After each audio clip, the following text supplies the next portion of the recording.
so after that, Kamoshida's head exploded, and then Joker got covered in blood, but then it started burning him like acid, and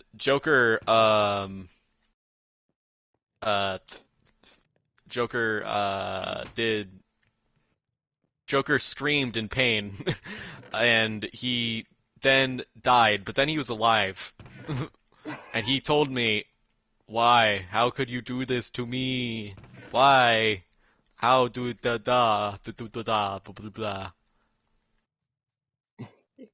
All right, and then he left, and then he went home, and then he went home and played video games.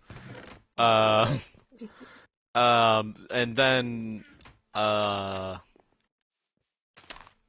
and then he went into and then I kept playing the game. Eventually, I ended up in eventually I got teleported to Mementos, and Uh, and then what? But then and then Shadow Nakanohara showed up, and he told me, um, but he was covered in blood, and he said, "I killed Madarame. I regret nothing." And then his cranium imploded in on itself. I found this to be very, very scary. And then his shadow, and then I ended up in a fight, and then his and his corpse turned into into like that one enemy that he turns into when he do his fight. I forgot what it was called. Shut up. Shut. And then uh and this was the first time I was in a fight, and I noticed that Arsene was covered in blood, but except you couldn't really tell because he was already red. So, but and he said you cannot escape from the game because the game is the game, and you're not real. You're not a real character, Joker. You're not real. I grew very upset at this, and then Arsene then killed Joker. And then I was, and then as that happened, Joker was teleported into Madarame's palace, where Shadow Madarame, and then wait, hold on, I forgot. No, never mind, he's dead. Hold on, I forgot. And then where Yusuke was there, and he said, I killed them. He was like, he's just saying, I killed them over and over again. I wondered what he was talking about when I noticed that there was a lot of blood leading into the next room. Inside the room, I found the mangled corpses of Ryuji and An. I found this very terrifying. But I noticed in the corner of the room was an easel that was covered in blood. And then Yusuke came in, and he was like, I'm going to kill you too." And then I ran, but Yusuke seemed to be so much faster. And then he killed Joker, and then he was teleported into Kanashiro's palace.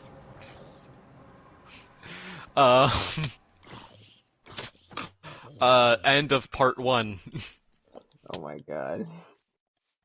What did you think? What do you think about that creepypasta? That was definitely real. That's Yes. truly perfect. What score would you give it out of 5? 4.9. It was too short. Don't worry, that was only part 1. There's gonna be a part 2 eventually. Probably not, but there could be. Oh my god. That's Don't you want to know what will happen in Kanashiro's palace? Yes, eventually. I really like the part where I had to like retcon what I fucking just said because I realized I killed off a character. I really like that part. Oh my god. Hold on, I gotta save that. Hold on.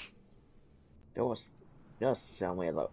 The lowest rating ever is 0.15th of a star. What the fuck? Save short clip. Save the last. How long was it? I'll just save the last 30 minutes. how is this rated so lowly? 0.15 of a star out of 10 stars. What even is the story? This story is called Dear Abby on the Creepypasta wiki. It was made like back in 2012. Oh, that's how you know it's gonna be good. It says 0.15 stars and was made back in 2012.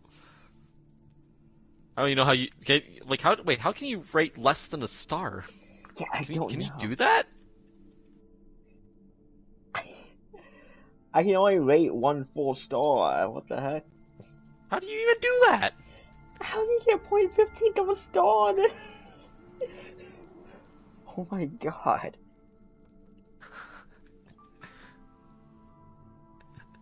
It doesn't even tell me how long of a read it will be either. Oh my god. Oh my god, that's how you know it's gonna be good. I was just like, I bet you're so impressed that I managed to remember the name of Shadow of Nakanohara. yeah.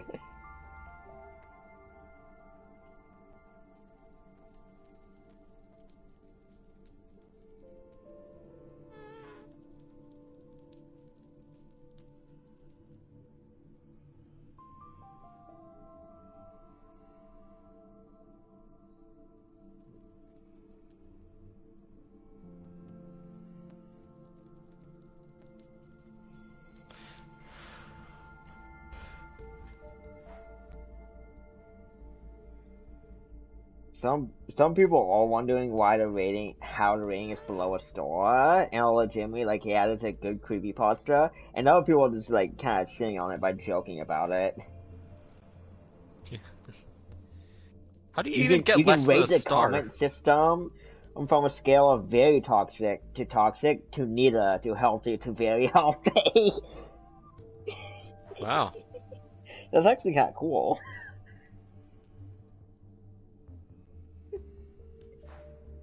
Too bad the greatest song that EXE got booted off the platform. Otherwise, he would say, "Oh, these are toxic comments."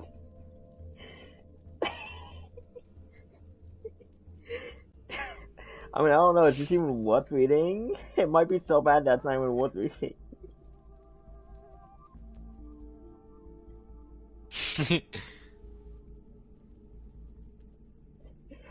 I'll bookmark it for later while I ponder whether to read it. Oh yeah, here's like I remember this me sending this message to Logan. Imagine sitting in an empty lobby for 40 minutes, and then Logan's just like, me? Yes, Exhibit A. It is a picture of him being in a lobby for 40 minutes.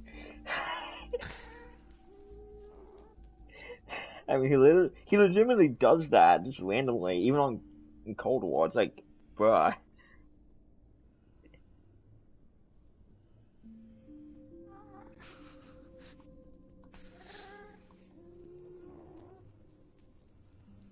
Well, that's a drastic difference. That 0.15 of a star rating, the next story is 1.67, jumps up to 2.58, and then 3.9. And it Uh-huh. stays between 3 and 4 for a while. Where the fuck did I put these fucking images of LeBlanc? The LeBlanc recreation? Am I gonna have to make another one? Okay, wait, hold on. I think I've left it in one of the fucking group chats. Which one? Oh no, which one? Oh, here it is. Found it. That was easy. That was easier than I thought it would be. Alright, cool. Alright.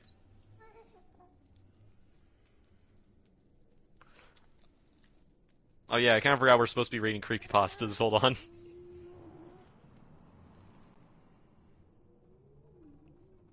I think I found Alright. one. It's called Turnia. It's like one word, but with an apostrophe between tur and nia. It's weird. Alright. Wait, hold on. We have two options. We either A, find random bad creepypastas, or we go for the quote unquote popular creepypastas, which are bad, which happen to be bad. So like Jeff the Killer. Hey, can we just go through the Jeff the Killer mythos, basically? Okay, yeah, I'll bookmark this one for later. Okay, okay. For later use. Hold on. Yeah. Jeff the Killer. So Jeff we're the gonna Killer start the with movie. the Ah, I'm sure that one's gonna be a masterpiece. yeah. Telling about how well Slenderman movie went. Still, is it still on the fucking? Is it really still on the fucking website? Really? How's this still on It the is. website? Oh my god. I All mean, you have to right. scroll through a bunch of weird ass Halloween images to get to it. But yeah. Yeah. Full name Jeffrey Woods, alias Jeff. Hold on. Oh wait, no. This is. Oh wait, hold on. Is this not it? Oh wait, hold on. There Not, is was this actually a the? reboot that someone made a while back that actually was half decent. I Yeah, think it but was you're still actually fucking reading Jeff the Killer. true.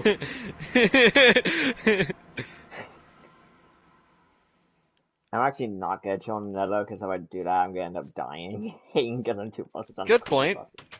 Wait, isn't this on a? Isn't this on isn't doesn't this have a? Doesn't this world in particular, because you and Logan wanted it, have keep inventory on? Yeah, but I don't think that applies to levels.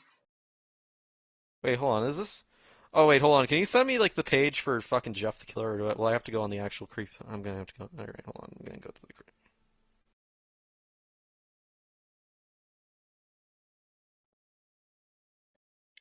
Oh, never mind. Keep inventory does steal experience. I just don't want to die anyways. I don't want to look like a complete loser. Hold on.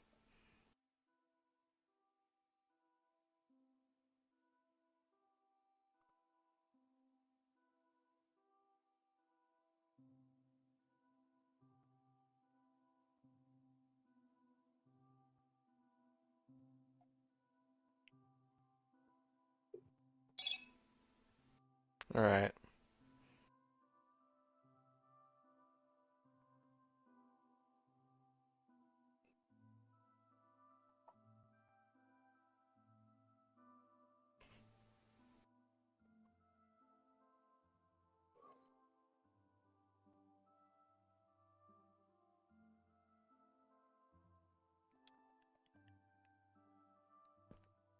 Okay, here we go. I think. Oh yes, hold on. Joffrey the killer. I think, okay, here we go. Jeff's the Killer, creepypasta story. Except from a local newspaper, ominous unknown killer is still at large.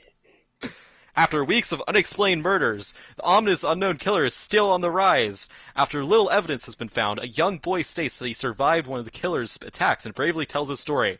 I had a bad dream. I woke up in the middle of the night. I'm gonna read the Says the boy. boy.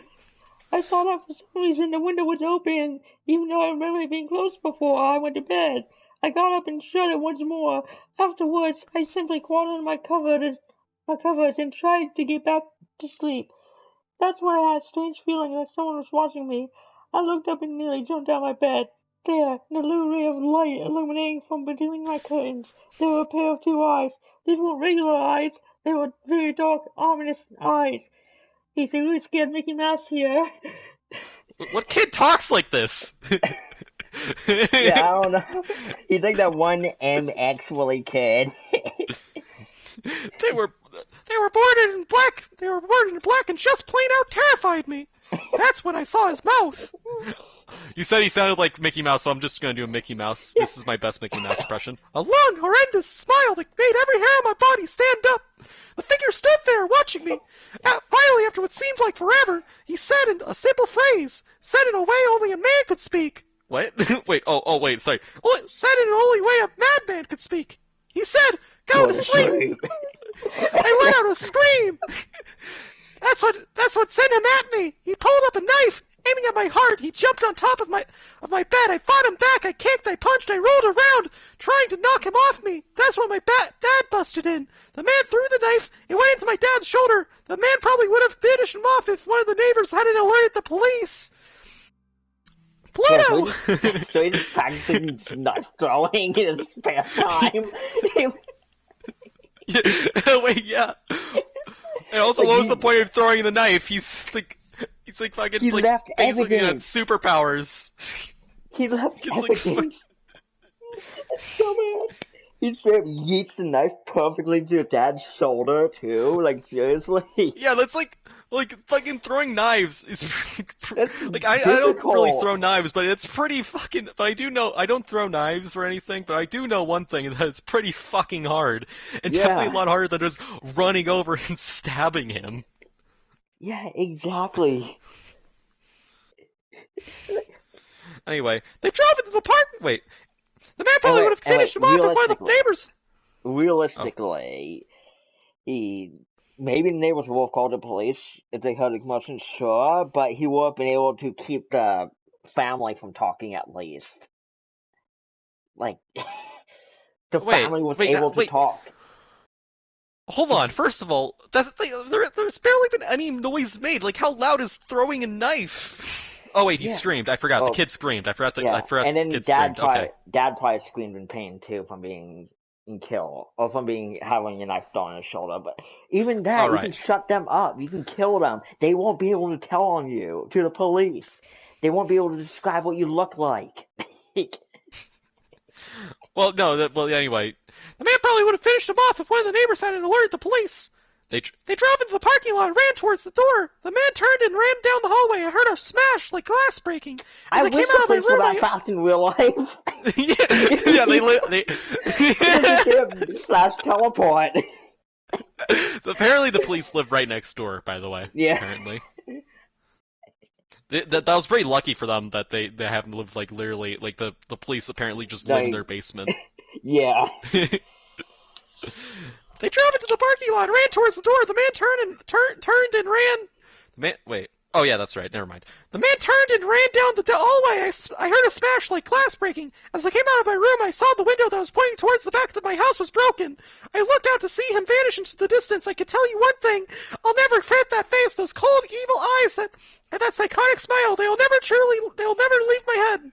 Police are still on the look for this man. If you see anyone that fits the description of the story, please contact your local police department. Jeff and then now we're into the story. All right, now we're in the story now. Okay. Jeff and his family had just moved into a new neighborhood. His dad had gotten a promotion at work, and they thought it would be best to live in one of those fancy neighborhoods. Jeff and his brother Ooh. Liu. I think it's just Lou, but I think it's just Lou. But all right, anyway, Jeff and his brother Lou couldn't complain though. A new, better house. What was not to love? As they were getting unpacked, one of their neighbors came by. "Hello," she said. "I'm Barbara. I live across the street from you. Well, I just wanted to introduce myself to Wait, I wanted to introduce myself and to introduce.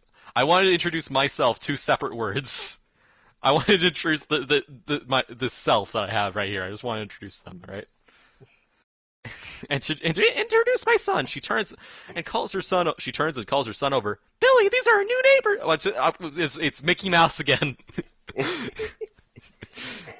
Hold on, I'm just gonna. "Billy, these are our new neighbors." Billy said hi and ran back to play in his yard. "Well," said Jeff's mom, "I'm Margaret. This is my husband Peter, and my two Why does sons, she Jeff sound? and Lou. Why does she sound like she's been smoking since she was 5?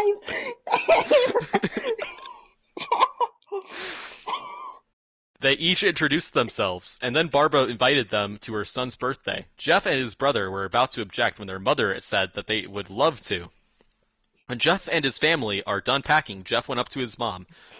Man, why would you "Mom, do why do something petty? hold on, I got a good voice from Jeff. Mom, why do you have to invite us to some kid's party if you haven't noticed I'm not some dumb kid?"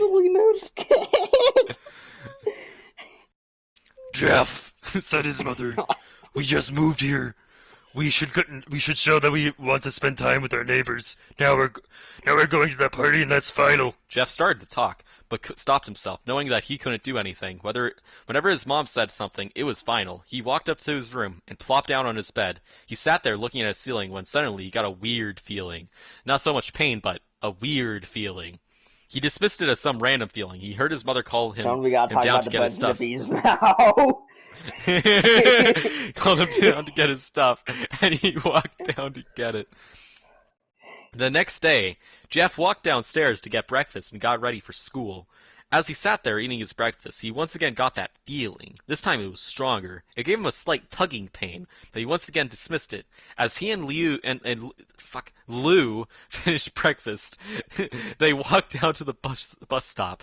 They sat there waiting for the bus, and then all of a sudden, some kid on a skateboard jumped over to them, only inches above their laps. They both jumped back in surprise. Hey, wait, how did Jeff sound again? Hey, what the hell? The kids landed and turned back to them. He kicked his skateboard up and caught it in his hands. The kids seemed to be about 12. One year younger than Jeff. He wears Aeropostale shirt and ripped blue jeans. Aeropostale shirt and ripped blue jeans. He had 300 muscle man voice for that one. Suddenly, two other kids appeared. One was super skinny, the other was huge. Well, since you're new here, I'd like to introduce ourselves. Oh, and it was Keith. Jeff and Lou looked over to the skinny kid. He had a dopey face that you would expect a sidekick to have, and he's Troy. They looked over at the fat kid. Talk about a tub of lard. This kid looked like he hadn't exercised since he was crawling. And I. Wait, never mind. That's you. And I am Randy. Said the first kid. There's more. Right. Now, for all the kids in this neighborhood, there's a small price for bus fare, if you catch my drift. Lou stood up, ready to punch the lights out of the kid's eyes when one of his friends pulled a knife on him. I hoped you'd be more smarter than that. Or more cooperative, but it seems we must do this the hard way. The kids walked up to Lou and took his wallet out of his pocket. Jeff got that feeling again. Now it was truly strong, a burning sensation. He stood up, but Lou gestured him to sit down. Jeff ignored him and walked up to the kid. Listen here, you... Wait, why? Well, what is that? Listen here, you little punk. Give me back my bro's wallet or else. Randy put the wallet in his pocket and pulled out his own knife. Oh, and what will you do?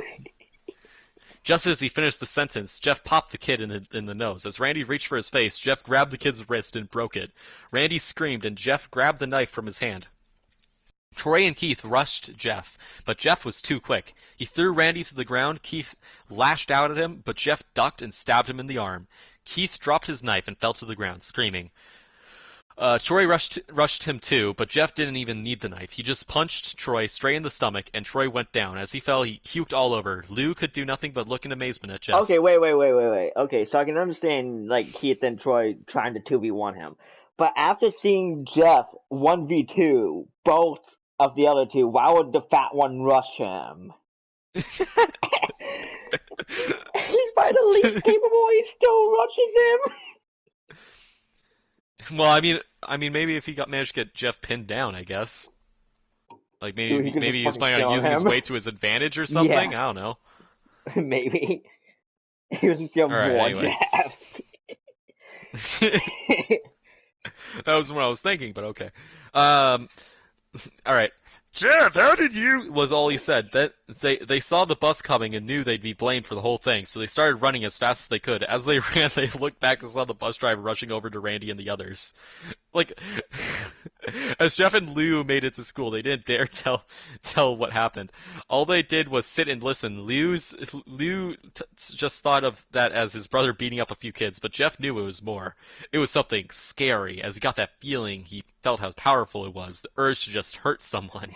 Maybe he didn't like how it sounded. Pleasure from it. But he couldn't help feeling happy. He felt that strange feeling go away and stay away for the entire day of school. Yeah, exactly. Even as he walked home due to the whole thing near the bus stop, and how now he probably wouldn't be taking the bus anymore. He felt happy. When he got home, his parents asked him how his day was, and he said in a somewhat ominous tone, "It was a wonderful day." Next morning, he heard a knock at the front door. He walked down to find two police officers at the door, his mother looking at him with an angry look. "Jeff, these officers tell me you attacked 3 kids, that it isn't regular fighting, and that they were stabbed. Stabbed, son!" Jeff's gaze fell to the floor, showing his mother that it was true. "Mom, they were the ones who pulled the knives on me and... Wait, never mind, that's Jeff.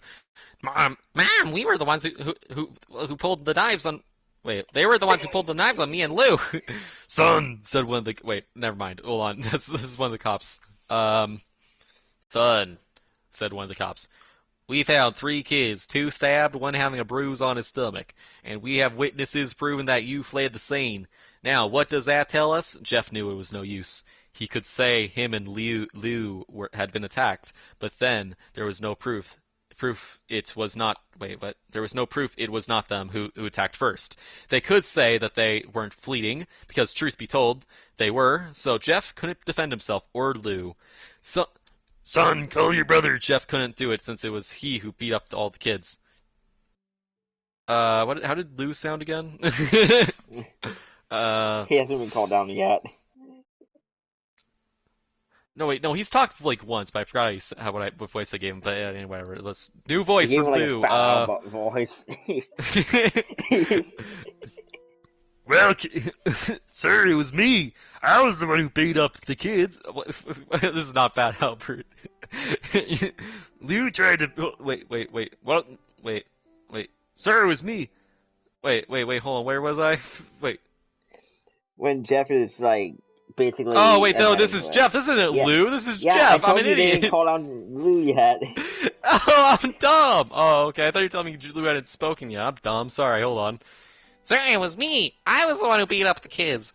Lou tried to hold me back, but he couldn't stop me. The cop looked at his partner, and they both nod.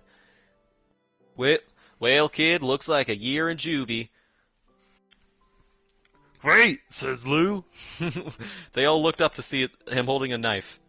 The officers pulled their guns and locked them on Lou. It was me who beat up those little punks. Have the marks to prove it. He lifted up his sleeves to reveal cuts and bruises as if he was in a struggle. Wait, if he pulled a knife on the other kids, why would he look like he'd been hit? Well, yeah, exactly. Why would he have like the knife marks? Yeah, unless they had knives too, which is also a crime. Yeah, that was probably his intention to show that he had been cut, so that the cops would be like, hey, if he got cut off, the other kids probably had knives too. But these are also the dumbest cops on Earth, so. Yeah, true. But these are also the dumbest cops in the universe, so yeah. Yeah, it's totally impossible for Jeff to take the knives from the enemies and then use it against them. Yeah. No, Lou, it was me. I did it. Jeff had tears running down his face.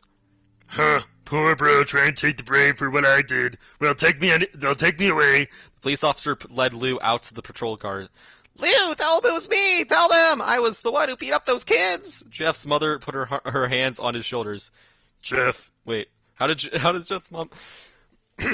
Jeff, please, you don't have to lie. We know it was you, Lou. You can stop. Wait, Jeff she was watched so helplessly. ready to accept that it was Jeff until Lou was like, hey, I did it. Yeah. She wanted it so quickly. And like also, she does not seem like why does she not like Mother of the Year award? She does not give a shit that her kid's getting taken away from fucking juvie. Yeah, she's just like, oh yeah, he's fucking he psychotic. deserved it. Yeah. Yeah, he deserved it. No I think he deserved possibility it. that the kids attacked them first. Yeah, no possibility in her mind. Jeff, please, you don't have to lie. We know it's Lou. You can stop. Jeff watched helplessly as the cop car speeds off with Lou inside. A few minutes later, Jeff's dad pulled into the driveway, seeing Jeff's face and knowing something was wrong. So, wait, hold on. What should Jeff's dad sound like? Hold on. Like a cuckold, I think. I think you made him sound like a cuckold. No, I don't even think he said anything. What is it? Jeff couldn't answer. His vocal cords were strained from crying. Instead, Jeff's mother walked his father inside to break the bad news to him as Jeff wept in the as Jeff leapt in the driveway. After an hour or so, Jeff walked back into the house, seeing that his parents were both shocked, sad, and disappointed. He couldn't look at them. He couldn't see how they thought of Lou when it was his fault. He just went to sleep, trying to get the whole thing out of his mind. 2 days went by with no word from Lou at JDC. No friends to hang out with. Nothing but sadness and guilt. That is until Saturday, when Jeff is woken up by his mother with a happy, sunshiny face. By the way, you can go and like do other things while you're listening to this, in case I don't mind. Jeff, wait. Jeff, it's the day, she said as she opened up the curtains and let light inside the room. What's today? Asked Jeff as he stirs awake. Well, it's Billy's birthday party. He was now fully awake. Mom, you're joking, right? You don't expect me to go to some kid's party after... There was a long pause. Jeff, we know what happened. I think this party could be a thing that brightens up the past days. Now get dressed. Oh god, I can't do that. I might need to come up with a new voice for her. Jeff's mother walked out of the room and downstairs to get ready herself. He fought himself to get up. He picked out a random shirt and a pair of jeans and walked downstairs. He saw his mother and father all dressed up. His mother in a dress and his father in a suit. He thought, why would they ever wear such fancy clothes to a kid's party? Well, yeah, it's just a kid's party. Holy shit. they're like dressing to like go to a. They think they're like dressing like to go to a fucking wedding.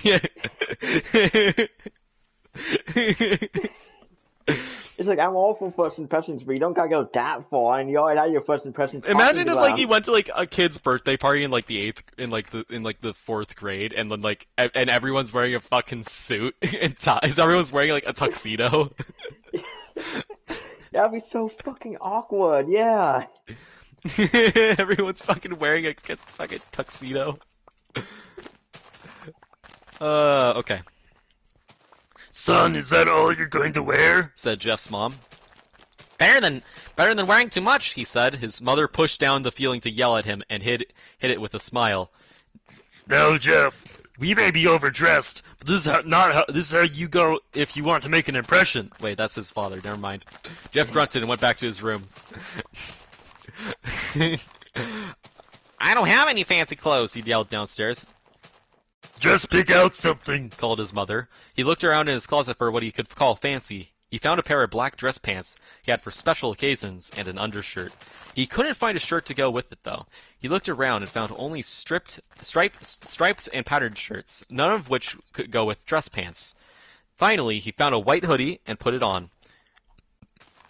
You're wearing that? They both said. His mother looked at her watch. Oh no! Time to change! Let's go! She said as she herded Jeff and his father out the door. They crossed the street and over to Barbara and Billy's house. They knocked on the door and it appeared that Barbara, just like his parents, way overdressed. As they walked inside, all Jeff could see were adults, no kids.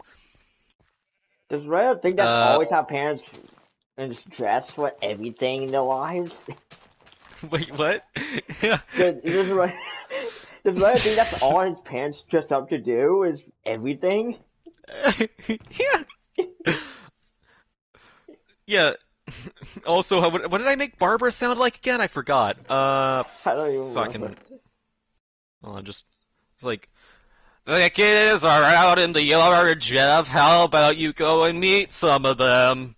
Said Barbara. Jeff walked outside to a yard full of kids. They were running around in a weird cowboy costumes, shooting each other with plastic guns. He might as well be standing in a Toys R Us. Suddenly, a kid came up to him and handed him a gun and hat. Hey, wanna play? Wanna play? He said. No, kid. I'm too old for this stuff.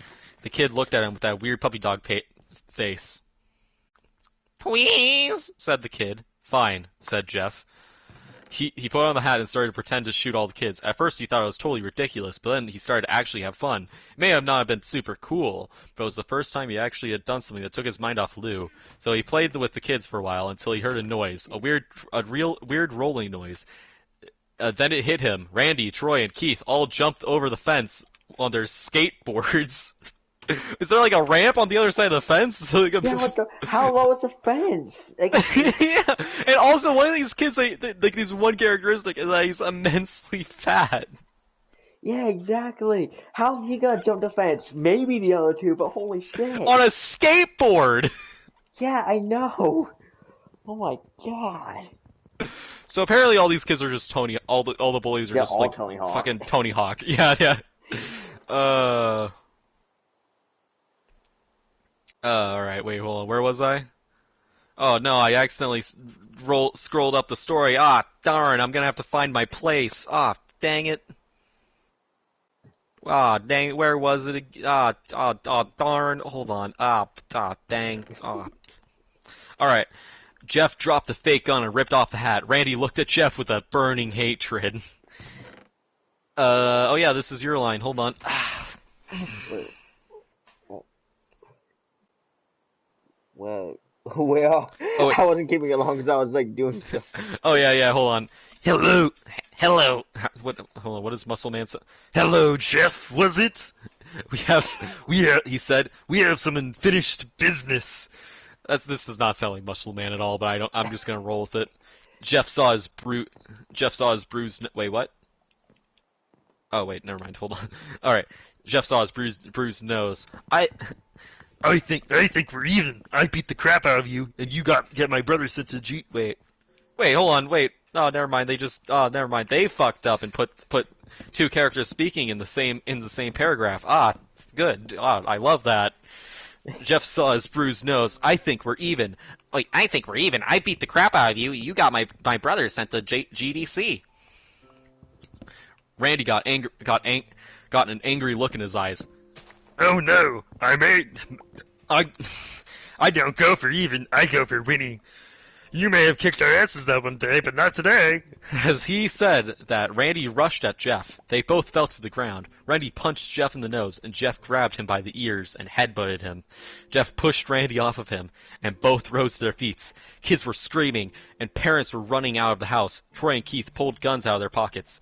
How the fuck do random teenagers get guns? I don't even think they're keen. I think aren't these like characters they're like 12, like 13? Yeah, they're like 13. How do they get guns? I don't know. Like, and also this was a fancy. Neighborhood. This neighborhood's supposed to be fancy. Yeah. Oh my god. So yeah, in this fancy neighborhood, there's kids running around with guns. In this neighborhood that's fancy. And skateboards too. And with like these incredibly fucking low fences. Even though in this like quote unquote fancy neighborhood, I imagine like having like those fences that you see in like, actually I think those are like a really only thing in Britain, but like those fences that go up like, to like, that are like as tall as like the first story of the house, you know what I mean? Like those really tall fences. Yeah. That's the one I imagine. So apparently no, this is like a fence for fucking ants. Apparently. It's like this is like an ant. Like these are one of those fences that just go up to like your shin. You know those fences that totally exist. Anyway, they both pulled guns out of their pockets. No one interrupts me or guts will fly, they said. Randy pulled out a knife on Jeff. Wait, what was the point of the guns if you're just gonna pull out a knife? Yeah, exactly. What the fuck was the point of the guns? I don't know, I guess he wants to like beat up Jeff.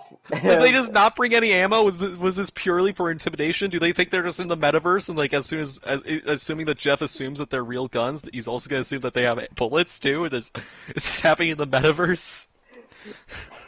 Probably is. Alright, anyway. Jeff screamed and fell to his knees. Then they said, no rips or guts will fly. They said Randy pulled a knife on Jeff and stabbed it into his shoulder. Jeff screamed and fell to his knees. Randy started kicking him in the face. After 3 kicks, Jeff grabs his foot and twists it, causing Randy to fall to the ground. Jeff stood up and walked towards the back door. Troy grabbed him. Need some help? He picks Jeff up by the back of the collar and throws him through the patio door. As Jeff tries to stand, he is kicked down to the ground. Randy repeatedly starts kicking Jeff until he starts coughing up blood. Wait, where are the adults? When they fucking they just threw like the kid inside? Like, weren't they inside, or they all just simultaneously just like, oh, I have to go to the bathroom. No, simultaneously. Wouldn't they see the shit? They see the guns. They see the guns. None of them can call the cops. Wait, really? And also, I love how apparently, if you ever read the Jane the Killer story, she's watching this happen from her fucking window. Yeah, we were playing. I'm planning on reading. I'm planning on having us read the fucking Jane the Killer story next. Until he starts coughing up blood.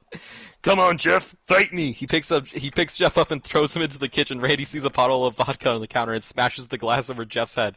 Fight! He throws Jeff back into the living room. Come on, Jeff, look at me! Jeff glances up, his face riddled with blood. I was the one who got your brother sent to JDC! Now you're just gonna sit here and let him rot in there for a whole year? You should be ashamed! Jeff starts to get up. No, I'm pretty sure you're about to go there, and he's about to get out because you fucking showed up to a party with guns and threw a kid through a patio fucking door. Which aren't those usually sliding glass doors? So you just threw a fucking glass door. Yeah, exactly. Unless maybe it's actually like one of those like screen doors. Who knows? It could be either or. I think. Or both maybe. Yeah, who knows? Probably like the actual outside box area. It's like it screen, and then it's the. Yeah, that's generally how those work. Yeah, that's generally how those work. Anyway. Oh, finally you stand. All right. Jeff starts to get up. Oh, finally, stand and fight. Jeff is now on his feet, blood and vodka on his face. Once again, he gets that strange feeling, the one in which he hasn't felt for a while. Finally, he's up, says Randy as he runs at Jeff. That's when it happens. Something inside Jeff snaps. His psyche is destroyed. All rational thinking is gone. All he can do is kill. He grabs Randy and pile drives him into the ground. He gets on top of him and punches him straight in the heart. The punch causes Randy's heart to stop! Oh my god! How fucking strong was that punch? No, he's just so appalled that Jeff would dare to fight back that he had a heart attack. No, he's like Ty Lee from Avatar. He just like he punched his fucking pressure point. Yeah. He's just like Tylee's brother. Yeah, I just fucking punched the fucking shit out of his pressure point. Now he's fucking dead. His fucking heart stopped. The punch gushes right as Randy gasps for breath. As Randy gasps for breath, Jeff hammers down on him, punch after punch. Blood gushes from Randy. How does blood gushing if his heart stopped? This is needless violence for the sake of needless violence. From Randy's body until he takes one final breath and dies. Everyone is looking at Jeff now. The parents, the crying kids, even Troy and Keith, although they easily break their gaze and point their guns at Jeff. Jeff sees the guns trained on him and runs for the stairs. As he runs, Troy and Keith let out fire on him, each shot missing. Jeff runs up the stairs. Wait, hold on, once again. What was the point of the knives? Big guns! Loaded guns, too. Like now my partial explanation of why they used the knife is gone. Like, did they just want Jeff to beat the shit out of them again? Is that what they wanted to happen? I don't fucking know. They have like no brain cells. they have one brain cell between the three of them that they're all using. They all share them. Randy gets them on weekdays. Keith gets them on Saturdays, and Troy gets them on fucking Sundays. Yeah. No, he only gets them on like the first half of Sunday. The second half Randy gets. No, anyway. no, the main kid gets that all the time, except on Sundays where the other devs play rock, paper, scissors for it. Alright, where was I? Okay. Troy and Keith. Alright. As they let out their final rounds of bullets, Jeff ducks into the bathroom. He grabs the towel rack and rips it off the wall. Troy and Keith race in, knives ready. Troy swings his knife at Jeff, who backs away and bangs the... Wait, why did they bring only one clip? I mean, maybe they just didn't expect they'd need more? Alright. Yeah. I mean, they brought guns, they might as well go all the way. They clearly have Neo from the fucking Matrix here beating the shit out of them. Yes, well... Alright, Troy swings his knife at Jeff, who backs away and bangs the towel rack into Troy's face. Troy goes down hard, and now all that's left is Keith. He is more agile than Troy, though, and ducks when Jeff swings the towel rack. He dropped the knife and grabbed Jeff by the neck. He pushed him into the wall. A thing of bleach fell down on top of him from the top shelf. It burnt both of them. On the top shelf? He pushed them into the wall, feeling not even like a tub. It's a thing of it's a thing of bleach. It's a thing of bleach.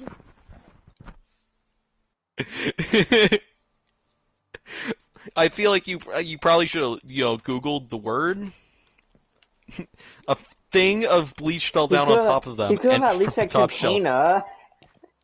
Yeah. Or looked up the proper word. But no, it has to be a thing. A thing of bleach. It's just like... I also love how you're speedrunning, breaking your mic already. Oh, yeah. Alright, anyway. I'm gonna probably stop doing that unless I have something kind of funny. It's like a real, Alright, like anyway. a really comedic timing thing. Yeah. He pulled back the towel rack and swung it straight into Keith's head. As he lay there, bleeding to death, he let out an ominous smile. "What's so funny?" asked Jeff. Keith pulled out a lighter and switched it on. "What's funny," he said, "is that you're covered in bleach and alcohol. Even though those two things aren't really very flammable, like bleach kind of alcohol. Bleach doesn't burn, but alcohol doesn't actually burn. It just burns up." So Yeah, he exactly. wouldn't It only kind of burns. It doesn't like actually burn. Yeah, apparently instead of using bleach, they actually just use gasoline here. Once again the fancy neighborhood. I kind of missed with that one, but shut up. I kind of missed my mouth somehow. Is that you're covered in bleach and alcohol. Jeff's eyes widened as Keith threw the lighter at him. As soon as the flame made contact with him, the flames ignited the alcohol and the vodka. While the alcohol burned him, the bleach bleached his skin. Jeff let out a terrible scream as he caught on fire. He tried to roll out the fire, but it was no use. The alcohol had made him a walking inferno. He ran down the hall and fell down the stairs. Everybody started screaming as they saw Jeff, now a man on fire, dropped to the ground nearly dead. The last thing Jeff saw was his mother and the other parents trying to extinguish the flame. That's when he passed out. Wait, did they all just sit there on their butts just like, downstairs just like, I guess there's nothing we can do. And apparently they waited, and again, a reference to Jane the Killer story, she's the first one to try and act. She rushes into the house from her room to try and pet out Jeff. Oh yeah, I remember this, and then she immediately fucking passed out. Yeah, it's funny. Finally she tried. She was the first one to rush and actually try and do something at least. Well, I mean, at least this story wasn't apparently written by a Nazi sympathizer, so... I'm not even kidding about that. The writer of Jane the Killer is apparently like a fucking neo-Nazi. Oh my god. Nazi, so... I kind of learned this from, like, Michael Leroy's fucking, Jane the Killer video. Oh my god. So, yeah. Alright, anyway, where was I?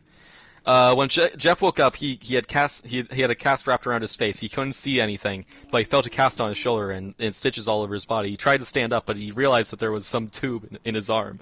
And when he tried to get up, it fell out, and a nurse rushed in. So I wonder how he managed to like survive it all. Just well, adults just have no agency. There's like, whatever. Yeah.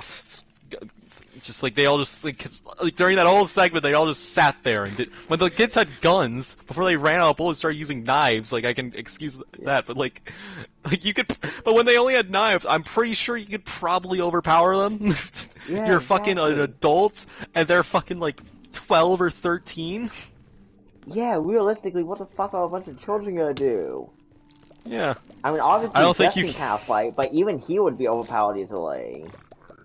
Yeah, that's also a pretty like plot hole in Jeff the Killer is that Jeff would just be overpowered very easily. Yeah, exactly. Like that's why everyone's like he has superpowers. 'Cause if any actual like 13-year-old would just get overpowered like instantly.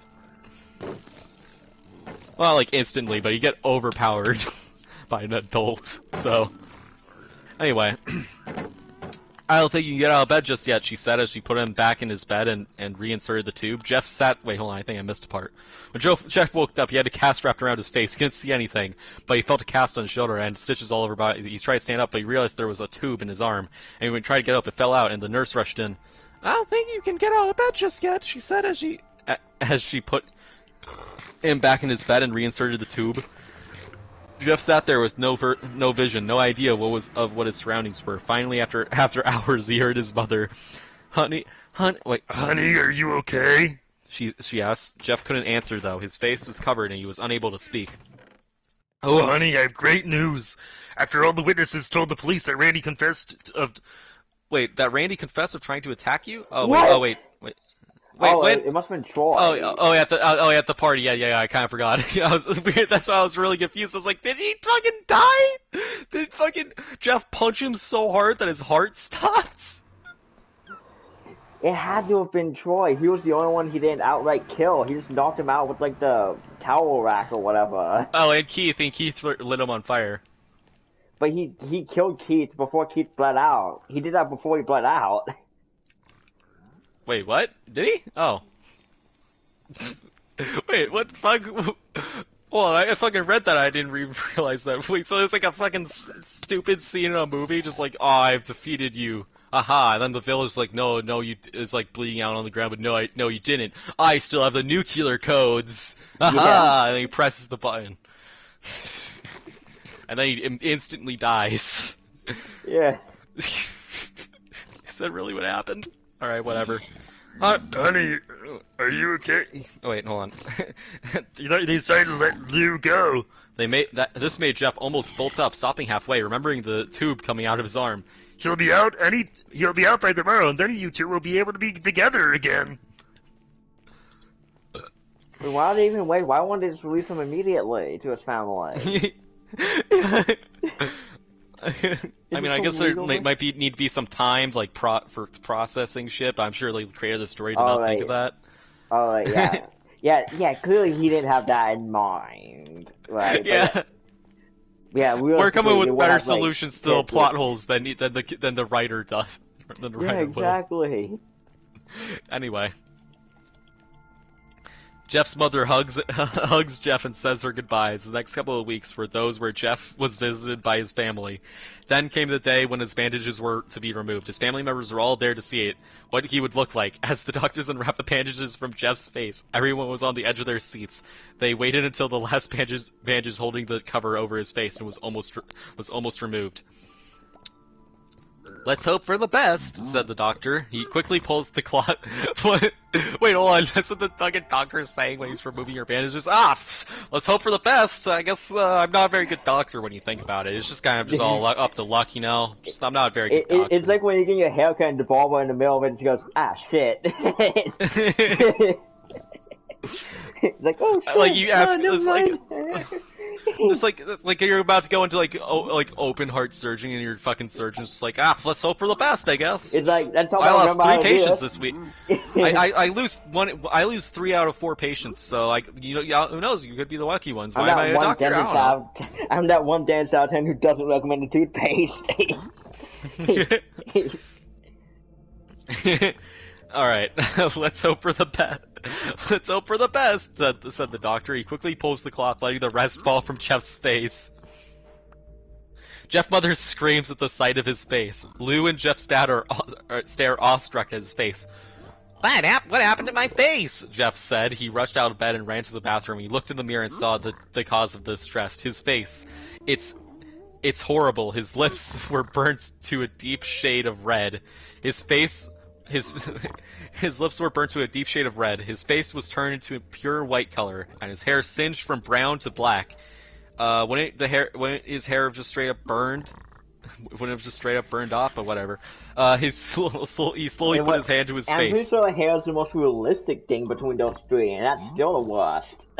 Yeah. It has sort of leathery feel to it now. He looked back at his family, then back at the mirror. Jeff? Wait. What did Lou sound like? I forgot. Again.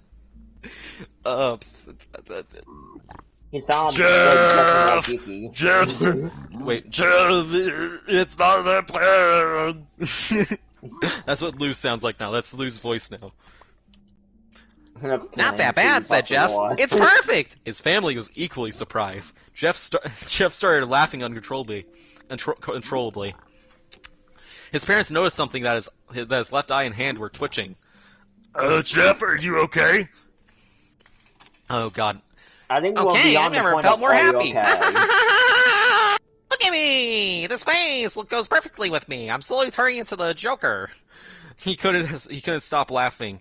We're beyond the I'm point of hey, he's slowly Jeff, are turning you into like okay? everyone's impression. He's starting to slowly turn into everyone's impression of the Joker. Anyway. He's acting like what the media thinks we'll turn into after watching the most recent Joker movie. Yeah. He's Anyway, like, we live what in a caused this? society. What caused this? Well, you may recall that when... Wait, hold on.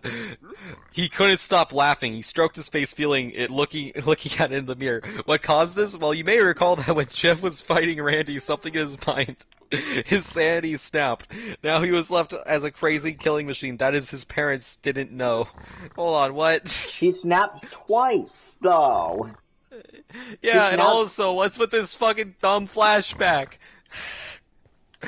Like, I'm Like, pretty it sure just most people aren't happened. gonna stop in the middle of playing fucking, in the middle of reading fucking Jeff the Killer.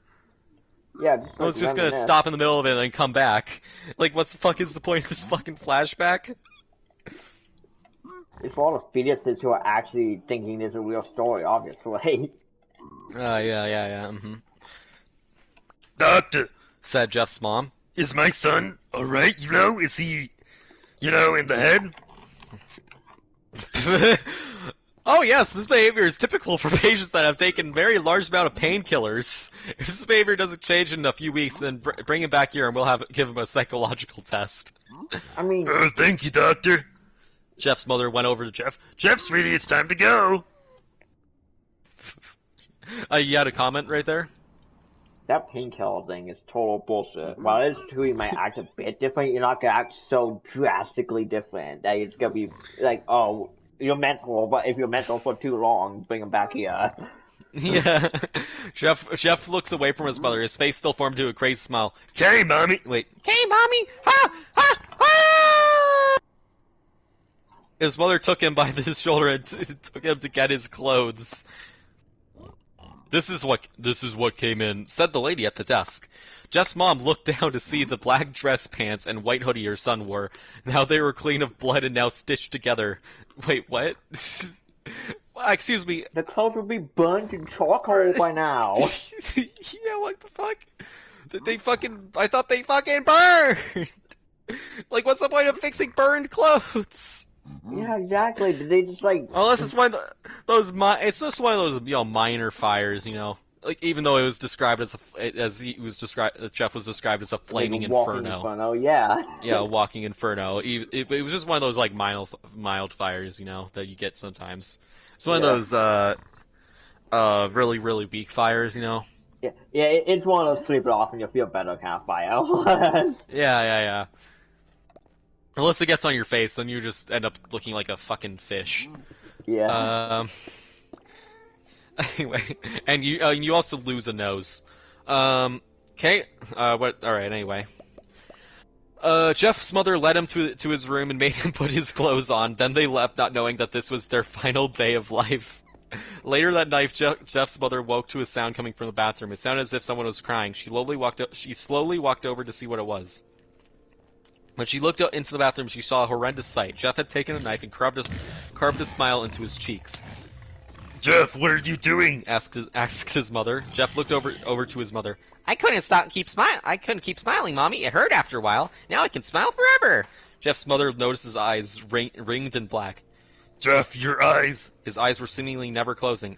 I couldn't see my face. I got tired and my eyes started to close. I burned out the eyelids so I could forever see myself, my new face. Even though that would also More burn his fire. eyes, and also you don't have eyelids anymore, so he's gonna go blind. Yeah, exactly. Unless you just like keep some fucking eye drops on him at all times. Even then, it's all we gotta do so much. Yeah. I couldn't see. Wait, hold on. I burned out the eyelids so I could so I could forever see myself, my new face. Even though you don't have a mirror in front of you at all times, but whatever. Jeff's mother slowly started to back away, seeing that her son was slowly going insane, saying, What's wrong, Mommy? Aren't I beautiful? Slowly. slowly started to back away, seeing that her son was going insane. Aren't I beautiful? Dude, slowly go insane. Yeah, like he didn't. No, I didn't slowly say. go I didn't. insane. Sorry, if I said slowly going insane, I misread it. It's just was Ah, going insane. All right. I mean, the story wouldn't be a great story if that doesn't really make the story a great story. But it's just yeah. if they did make it that he slowly went insane over time, just from the lingering effects of that fight, then maybe it would be slightly better. Yeah. Yes, Yes, son. she said. Yes, you are. Let me go get Daddy so he can see your face. She ran into the. Oh yeah. Also, I just want to throw it out there. Um, once again, this kid is able to overpower everyone, but he's still young enough to call his parents mommy and daddy. Yeah, exactly. He's got fucking plot armor. All right. Anyway, she stopped as she saw Jeff. Wait. She ran into the room and shook Jeff's dad from his sleep. Honey, get the gun. She stopped as she saw Jeff in the doorway holding a knife. Mommy, you lied. That's the last thing they hear. As Jeff rushes, that's the last thing to hear as Jeff rushes them with a knife, gutting both of them. His brother So he Lou woke up. overpowered both of them with nothing but a Yeah. small knife. Yeah, he ran over. It's like that's the last thing they hear as Jeff rushes them with a knife. So it's just like they didn't hear the other one screaming, so they just like ran over and stabbed them with like fucking super speed. See, he stabbed both of them before they could even realize what happened. Stabbed and killed both of them before they could even realize what the fuck happened. Anyway, whatever. His brother Lou woke up, startled by some noise. He didn't hear anything else, so he just shut his eyes and tried to go back to sleep. As he was on the border of slumber, he got the strangest feeling that someone was watching him. He looked up before Jeff's hand covered his mouth. He slowly raised the knife, ready to plunge it into Lou. Lou thrashed there, trying to escape Jeff's grip. Shh, Jeff said. Jeff said, "Just go to sleep." And that's it. So why out of everyone would he kill Lou? Yeah, why would he kill Lou? Like, The very person he was trying to protect. Shake my head.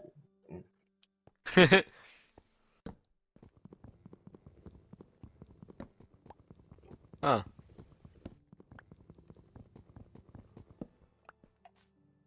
Ah. Apparently, publisher's note, according to the character's original creator, Sasir, he is not the author of the tale featured here, and claims this popular version of this Jeff story is fan fiction written by a follower of the earlier work, which has since been lost. For the original story of Jeffrey Hodek, per the vision of the character's original creator, you can visit Sessor's DeviantArt post here. So apparently, this is not actually the original. This is actually a recreation of the original Jeff Killer story. Fun fact, apparently. That's very interesting, actually. Yeah. Anyway, not good story. Not a good story. Not good. 1 out of 5 stars. Not the worst story we read Yeah, on these not bad the worst. creepypasta streams. Oh yeah, definitely not the worst, but like the worst of the popular ones, I think. I'd say fucking Sonic.exe 2. That's somewhat popular, Okay, so fair. I'd say that's definitely worse. The original Sonic.exe, actually, that one's worse as well. Well, but we didn't read that one on this show. Okay, we didn't. Well, not but show, but we haven't read that one on these live another streams. one So. that's just as bad as Jeff the Killer, if not worse, is Clockwork. Your time is up. That one fucking sucks.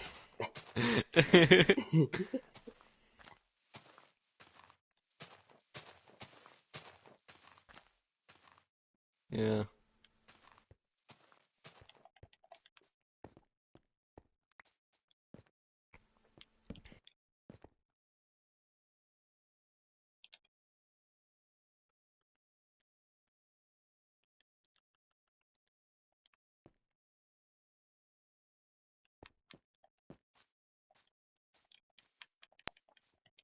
Yeah, alright. What's all about leather? Why do we have no leather? You need to look for, like, apparently what Jeff's, like, the brown version of Jeff's skin. Alright, I think this is the, okay.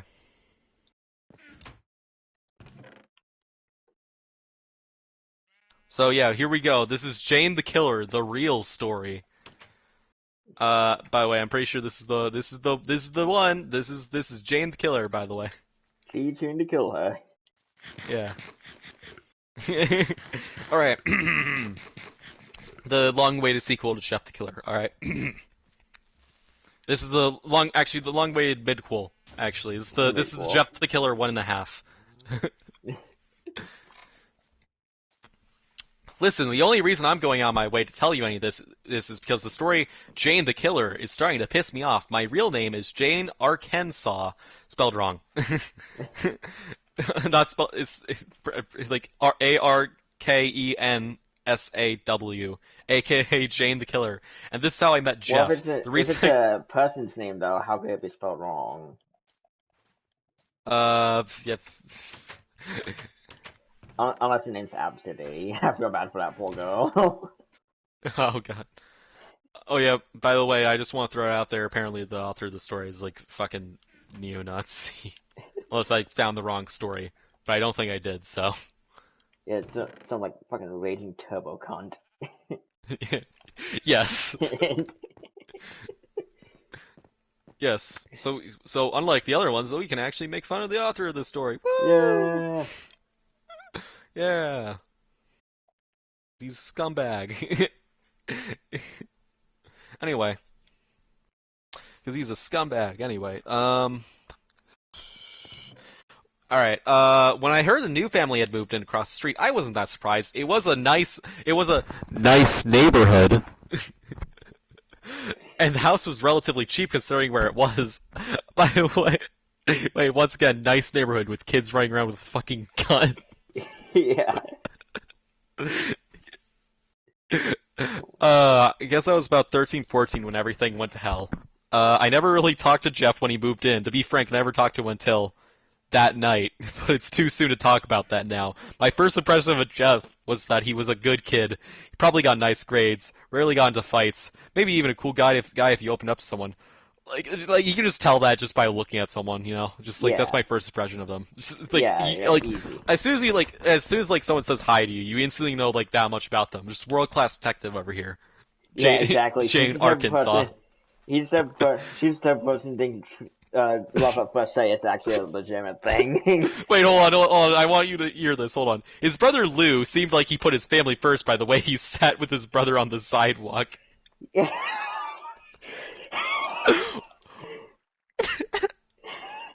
How did you come to that conclusion? But I can tell by the way they fucking pointed this out on Bad Creepypasta too, but like it's really funny. Just like I can tell by the way he sat that he really cares a lot about his family. He puts them first. Yeah. Well, does he sit all like stern and shit? Yeah. Of course, I was guessing at the time, and really didn't put much thought into my analysis because I was getting ready for school when I looked out the window and I was running late. Which was unusual for me at the time in my life because I was hardly ever late for anything, especially school. I wasn't surprised when I saw Randy and his stooges go up to Jeff and Lou on that stupid skateboard of his. Randy was nothing but a bully. He always picked on anyone who was smaller than him.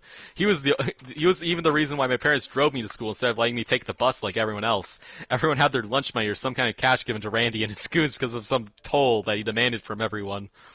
We all knew Randy's group had knives and threatened to use them on us. And threatened to use them on us. We ever told anyone about the money they took from others on the other kids on. Okay, let's. Randy and his friends probably looked like the Three Stooges. Not gonna lie. No, hold on. Can we just? I just want to unroll this sentence. We all knew Randy's group had knives and threatened to use them on us. We ever told anyone about the money they took from the other kids on the block. Oh my god. How can you make a story that bad? Oh my god. Did they not? He did not proofread this at all, did he? Everyone except the new kids they were trying to intimidate like the rest of us. When I saw Randy talking to them through the window, I just looked away. It was a wussy thing to do, but I had better things to do than watch another kid hand his lunch money over to Randy. But the curiosity got the better of me, and I looked up a few seconds later. What I saw left me speechless. Jeff was standing now, and it looked like Randy already had what he wanted. Just sit down, I thought. Don't be stupid. Then I saw Randy punch, then I saw Jeff punch Randy in the face and break his wrist. Oh my god. I whispered. Then I yelled, You idiot. My parents ran down the stairs and asked what happened. Then they looked outside and saw what was going on. Jeff had already cut the skinny guy. I think his name was Keith. And he went down screaming. Choi only went down with a single pooinch. He only went down with single pooinch. Since Puinch, pooinch. He only went. What is a pooinch? I don't know. It's like a punch pinch. A pooinch. A point. You punch and pinch someone at the same time. Yeah, that's what that is. Push Yeah. yourself. Yep. Since my house was across the street from where Jeff and his brother were sitting, with the front of the house having big windows, we saw the whole thing, or at least I did. My parents came in after the part where Randy stole their wallet, so they didn't know the whole truth. It was disturbing watching Jeff fight. He was enjoying himself too much. I felt a knot in my stomach like something was happening that shouldn't be, and from the look on Lou's face, Jeff didn't do this kind of thing often. Next thing I hear sirens and the new kids bolted out of there. The cops came around with their bus drivers and the victims. It seemed they were going to be alright. Considering the amount of crap kicked out of them, since my parents' policy was no cops, ever, since my dad got framed by a narc cop when he wanted to draw attention off himself when the police were investigating the case of the missing coke, it ended with my dad quitting the force, so when we heard silence, we went into the backyard, got into the car, and left. Wait, it caught in the backyard? Wait, what? Why? Are you on like the run from the police? Oh my god. The case of the missing coke. And also he got framed for stealing cocaine. Oh my god. And he just got kicked off the force. Oh my god. They also No, brought I this think up he left the in that force, I think. episode, but Oh my god. yeah, I know, but he left. No, no. No, like they bring this up, but like he got framed for stealing cocaine, and he left the force. So like, wouldn't they have just like fucking arrested him for stealing cocaine? Yeah, exactly. Oh my god. Wouldn't they have just fucking arrested him?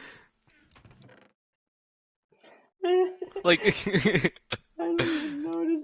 This story is just some bullshit, is what it is. when my parents drove me to school, they told me very clearly they didn't want me talking to Jeff ever. I did not disagree with them. I had art first period, so I didn't see Jeff until close to the end of school. I can still see the colors in my artwork if I think hard enough.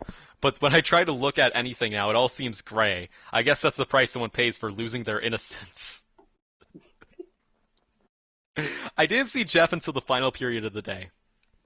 When I did, he seemed off. At first I thought he was just faking the joy so people wouldn't suspect him for the crime that he did, but he was really enjoying himself. It wasn't because he was excited to be at school, I could tell that much from him. The smile he wore looked sadistic to me. It was the smile of a madman. The second that bell rang, I bolted out those doors as fast as I could. Nobody but me knew what Jeff really was. A freak. The next day seemed to be passing without an incident at first, when I saw the police car in the front of Jeff's house. Looks like they got you, I thought. Nobody could gotten away. Nobody could gotten away with something like that. Grandma With the 100. neighborhood watch and everything. What? Grandma 100. Yeah. Speech 100. Yeah, speech 100. Charisma plus 5. Yeah. This is the Fallout 3 Charisma 0 Speech 5 build, Yeah.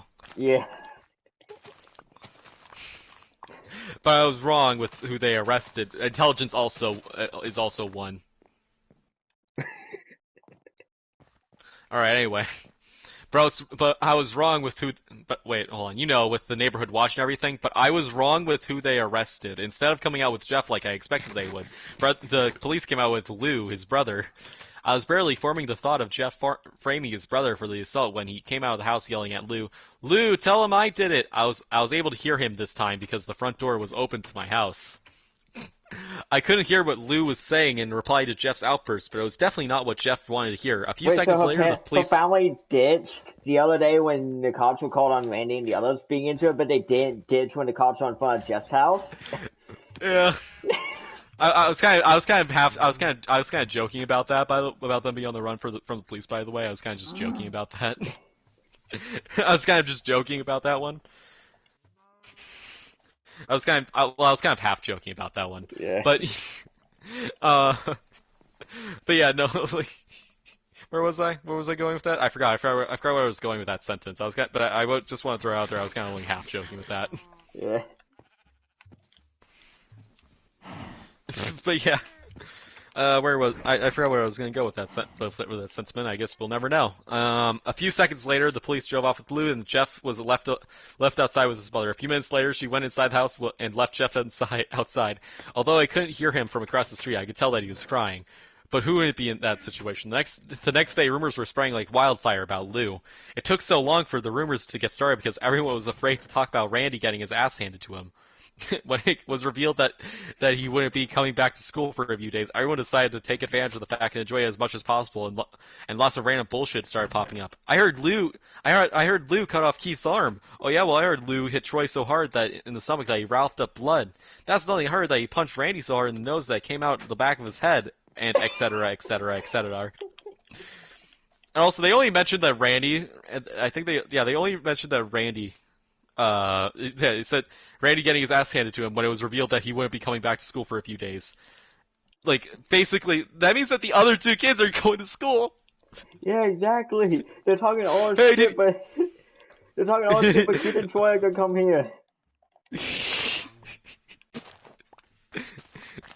Personally, I didn't want to do any. Personally, I didn't want anything to do with. By the way, once again, that was also pointed out by Michael Leroy. By the way, they're pretty funny. You should check them out. Anyway, but yeah, I just felt like it kind of bared pointing out anyway, though. Personally, I didn't want anything to do with Jeff or his brother, but he looked so alone and upset that I had to do something. So I wrote him a note telling him that he had a friend in this place and that I was going to testify at Lou's trial about what really happened. I left the note at his desk with the letter J before class started. When he then left the room. When I came back, Jeff was at his desk and the note was gone. Saturday rolled around and I was home alone while my parents were at work. The kid next, by the way, what? All right. Anyway, Saturday rolled around, and I was home alone while my parents were at work. The kid next door was having a birthday party. At the time, I left the window open because I wanted a nice breeze in my room while I did my homework. Wait.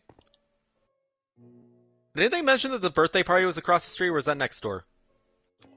Jane is, I think, also across the street from Jeff, so she might be next door to the kid's house. Are they just like? Is there just like a parallel universe? Is this like a parallel universe or something? Are they like? Is this like two separate realities that merge together? This is actually the same house, but like two separate realities. Anyway, Saturday rolled around and I was home alone while my parents were at work. The kid next door was having a birthday. Oh yeah, never mind. The kid next door. Never mind. Alright, yeah. Forget what I said. Forget it. Forget it. That never happened. Yeah. I never said that. Yeah, there's no evidence that I said that. You'll never like that recording. Yeah, except for the live stream, but no, that didn't happen either. No one's watching that. Yeah, no one's watching it anyways.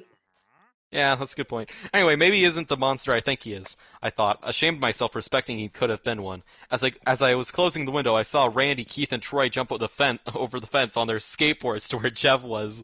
Not again, I said to the open window. I saw Randy and...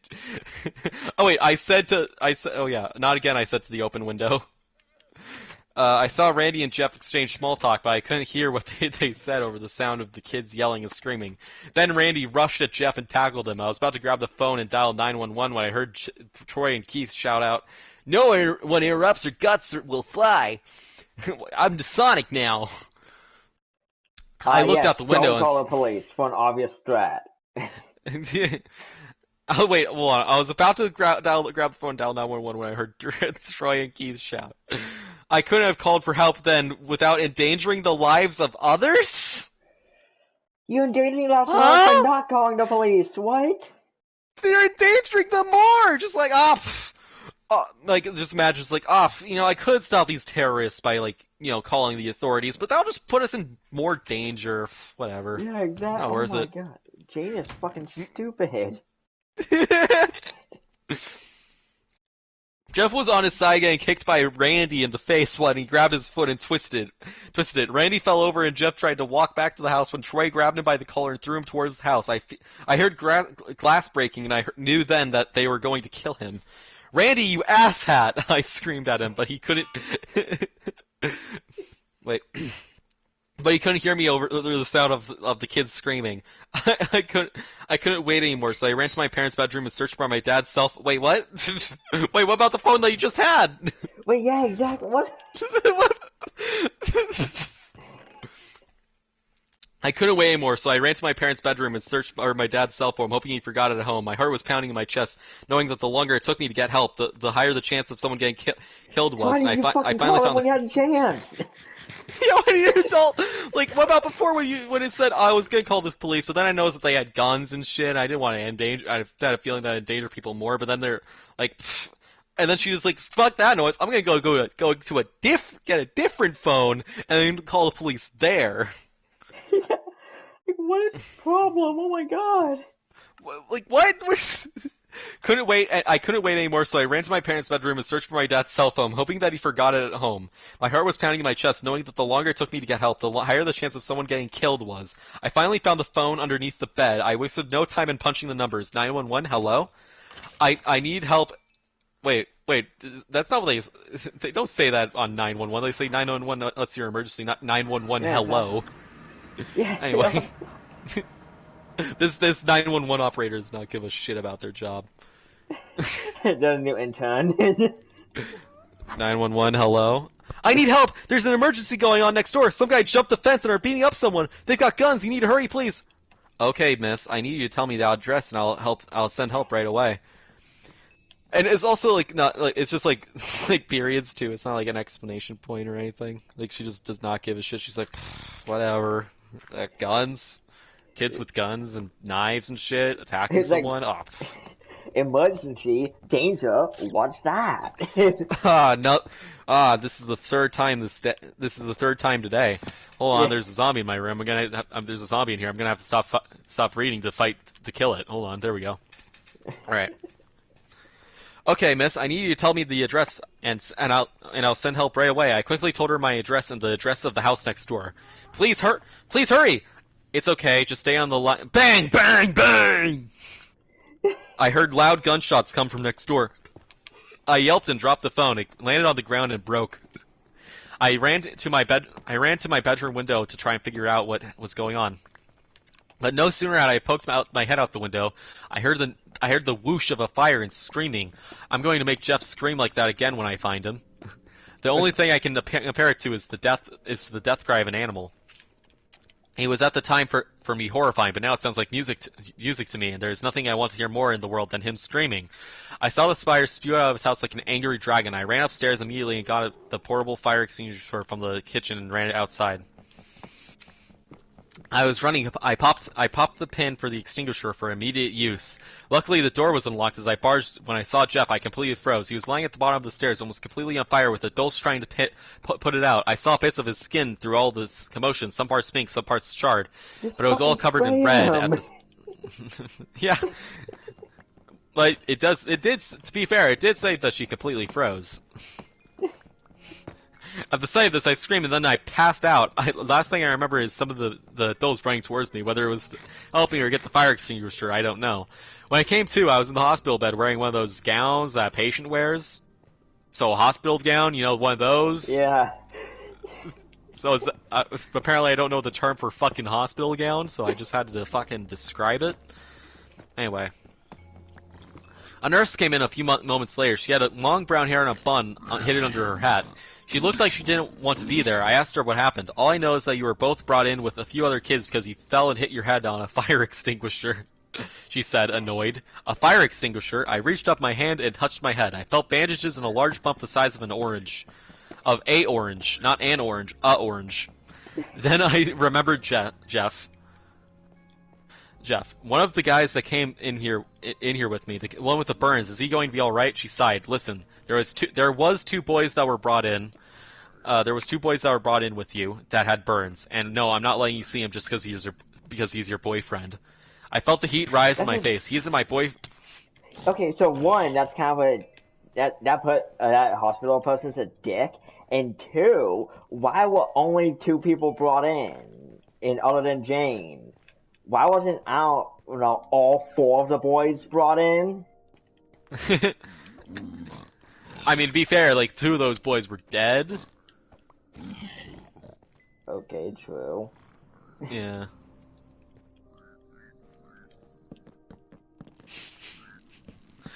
So it'd be like Jeff and Troy, I guess. Yeah. Yeah. Anyway. Whatever. Yeah. I felt the heat rise in my face. He isn't my boyfriend. I'm just worried about him. Wouldn't you be worried about someone who you just saw burning alive in front of you? I tried to keep my voice steady, but my voice quivering enough to make it sound like I was lying.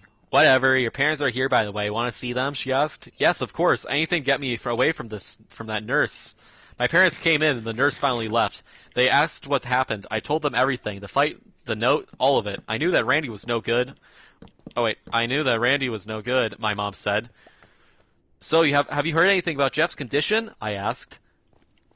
No, not a thing, said my dad. We just got here as soon as we heard about it happened to you. But who told you? I asked. I didn't think I saw anyone at the party that my family knew. The hospital called us, Mom said.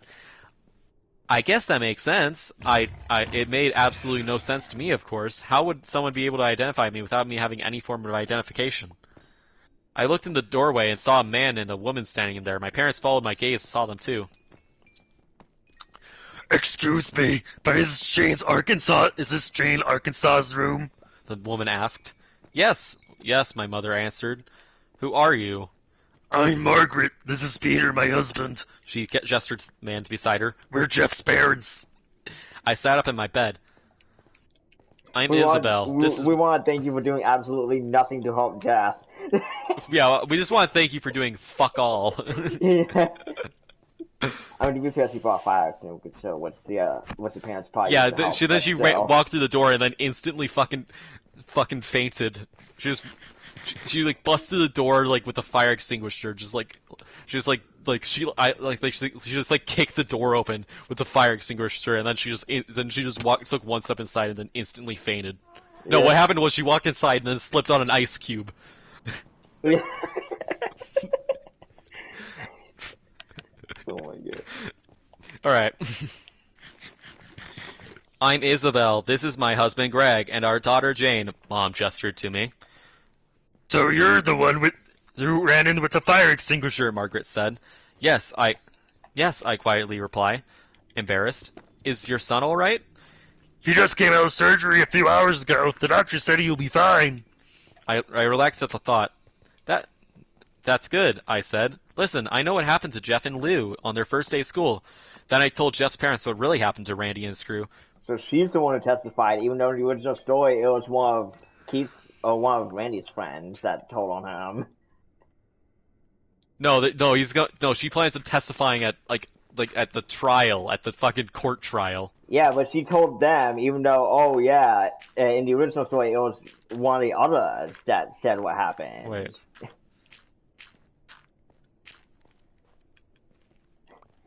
hold on, where was I?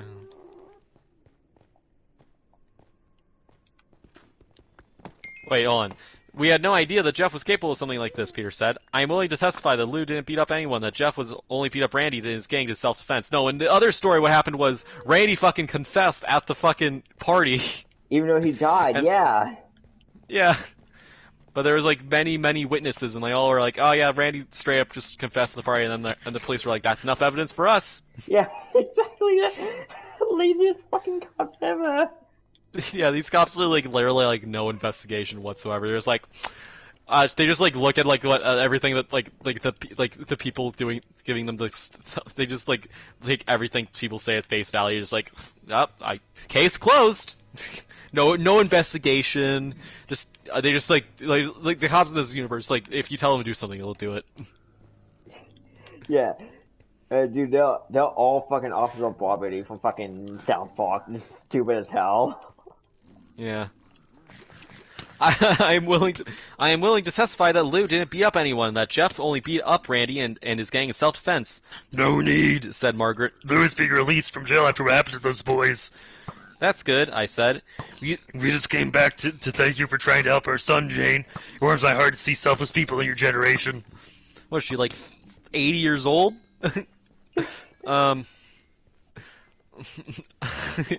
I blush. I did anything anyone would have done in my situation. I looked down. I'm not a hero. No one called you one. Yeah, exactly. And oh yeah, anyone will fainted there? Yeah, anyone would have busted through the door with a fucking fire extinguisher, then instantly fainted. Yeah, exactly. Not to downplay her efforts, but I mean, come on. Alright, Nonsense. Margaret said. The least we can do is invite you over to our place for dinner when Jeff gets out of the hospital. I looked at Mom and Dad. I looked at Mom and Dad. It would be an honor, my mom said. If so, then we'll call you as soon as Jeff gets out of the hospital. We said our goodbyes, and then they left. About 2 days passed, and I was allowed to be released from the hospital. During that time, I had no contact with Jeff or his family, but I heard that Lou was being released from jail, and Jeff's wounds were healing. When I got back to school, I became the center of attention, more or less because I was the only one who saw what happened at the party. But the only people I told about what happened were my friends, Danny, Marcy, and Erica. I didn't know what to tell them, so I told them what I saw. Sounded like Jeff got his ass handed to him, said Danny. She had raven black hair with sapphire blue eyes. She was usually the most level-headed of us. Well, at least he went down fighting. I heard he took those idiots to the hospital with him, Erica snickered. She was dressed like she was from the 80s or something. Long, thigh-high, rainbow-colored socks with hair to match, and always wearing some kind of backpack with her. He also took Jane to the hospital. Maybe she was trying to beat him up too. Marcy laughed. She seemed to be the girly girl of our little group. She was blonde with brown eyes, and nearly every time we saw her, she had some sort of pink on her, whether it was the color of her shirt or the jewelry around her neck, and she was one of the biggest drama queens I knew. Oh my gosh, you're saying more basic she needed to be watered every day, 3 times. Always stretching out the truth or blowing something out of proportion. I told you, I went over to try and help Jeff because something was wrong, I muttered. I was the plain Jane with brown hair, green eyes, complete art. I swear to God, I gave Jane a different voice, but I kind of just gave up on that. I forgot what it was anyway. Or maybe you wanted to see. Wait. Or maybe you wanted to see your loved one before he left to go get help for himself. Marcy said in a dramatic tone. See your loved one, not your loved one. Loved one. Yeah, and also, God forbid someone decides, oh hey, I'm actually gonna help someone fight. No, I just love him. Yeah. I look at her with my eyes the size of dinner plates. What? What? You cannot deny it, Jane Arkansas. You have a crush on Jeff. Every blood cell in my body decided to migrate to my face at once when she said that. What? No, I just want to help him, that's all. Liar, I saw you leave that note you left on his desk. What was it? A confession of your love for him. No, it was nothing like that at all. I was just... So you admit you left him a note then? What do you mean? I was guessing. She gave me a cynical little smile and then just waited for my response. The other girl started laughing at me. Jane, it's only a joke. I was kidding. Marcy smiled. Your face is... Your face is redder than a tomato. Erica cackled. I hate all of you, I grumbled. Oh, stop being so serious. Danny put a hand on my shoulder. Come on, let's go to class. Let's go to class. Let's get to class. The weeks went by, everything seemed to be normal. I think Lou made a few friends. Everything was normal. Wait, hold on. The weeks went by, everything seemed to be normal. I think Lou even made a few friends. Everything was normal and nothing happened. Then Lou came up to me one day and told me about Jeff. What did Lou sound like again? I feel like I've asked that so much, but what the fuck did Lou sound like again? I don't even remember. Oh yeah, hold on. Excuse me, your name is Jane, right? He gets that voice from his mother, you know? Yes, you're Lou, right? Jeff's brother? Yeah. Then again, so was I. Wait, he looked a little uncomfortable, then again, so was I. Look, my parents wanted me to tell you that Jeff is getting his bandages removed in a few days. So expect a phone call and invite you to dinner soon. Okay, well, thank you. He was about to turn away when I said, hey, listen, what you did... Wait. He was about to turn away when I said, hey, Well, you... hey, what you did for Jeff, that was really respectable. Thanks, I heard you tried to help my brother with the fire extinguisher. That was cool.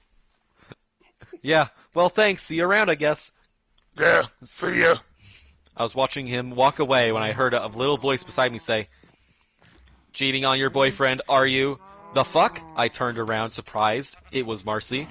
And with his own brother, nonetheless. She fake gasped. Shut up, I yelled, and then I turned my head to make sure Lou didn't hear me. He didn't. Let's go to class. 2 days passed until my phone rang. My mom answered it. A few minutes later, she got off and told me this. Jeff is getting out of the hospital still today, Jane. I looked up at her and told her, that's great. It looks like we'll be having that free dinner in a few days. She chuckled. A few hours passed, and I heard a car pull into a driveway across the street. I looked out the window and saw Jeff's car in front of its house. Jeff's home, I thought. I decided to watch out of curiosity, see what he would look like. Dear God, how wrong I was. Wait, what? That wasn't... Wait, what? Huh? What? Huh? You just said that you did something. How can you be wrong about you doing something? Yeah. I went up to the window. I was so wrong. I was so wrong. I didn't go up to the window. His dad got out. Then his mom, then Lou, but what I expected Jeff to look like couldn't be farther from what I saw. He had long black hair down to his shoulders, white leathery skin, and that smile. The smile that just was the same smile I saw when he was in class after he beat up Randy, Keith, and Troy. But Jeff looked right at me, into my eyes. I could feel those soulless, sadistic eyes burn right into my soul. I can still shake from the memory even now as I type this. He seemed to be looking at me for hours with that smile until he looked away. I saw him walk into the house with his parents. I didn't even breathe until that door finally closed behind him. My parents came into the room and asked me what was wrong. My only reply was a long, loud scream, and then I fainted. She loves fainting, doesn't she? When I finally woke up, it was dark outside. My parents weren't in their bedroom. The house was deathly quiet. I got up and went downstairs. I was wearing a long nightgown that I wasn't wearing before I fainted. I went downstairs to the kitchen. Also, how long is this girl fainting for? Yeah, exactly. Why is she so prone to fainting? Is it like a medical condition?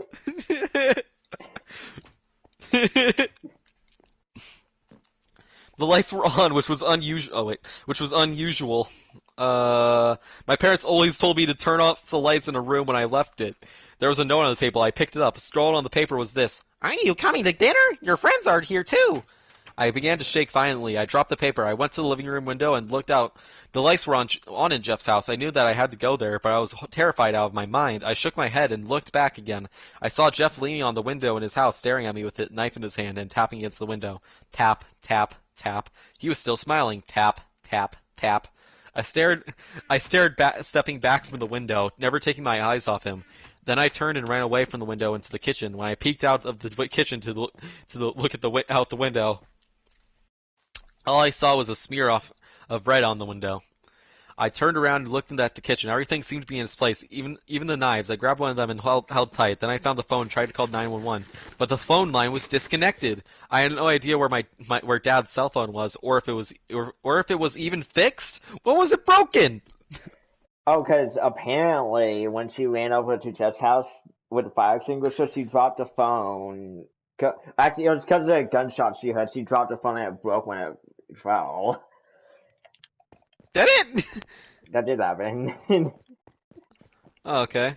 Yeah, because she got scared from the gunshots. That's why she was talking to a cop, remember? Okay. I mean, it's still stupid. I agree it's kind of stupid, but yeah. Okay, alright. I mean, I can't like... the story is so fucking stupid and boring. I can't be bothered to fucking keep track of the tiny details. I'm used to nitpicking stories. Yeah. Or rather, spitting, as I'll call it. Yeah, and also like they didn't really make a big deal. Like I didn't really remember that because they also didn't really make a big deal about it. It was, Yeah.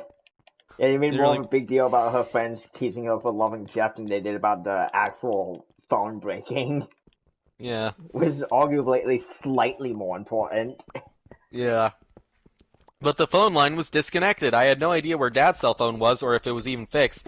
I didn't want to go upstairs to find it. I didn't want to get stabbed in the back while I was looking for it. And if I went to ask one of the neighbors for help, Jeff could kill or hurt whoever Jeff could kill or hurt whoever he have captive. Because Jeff has superpowers and totally held everyone captive.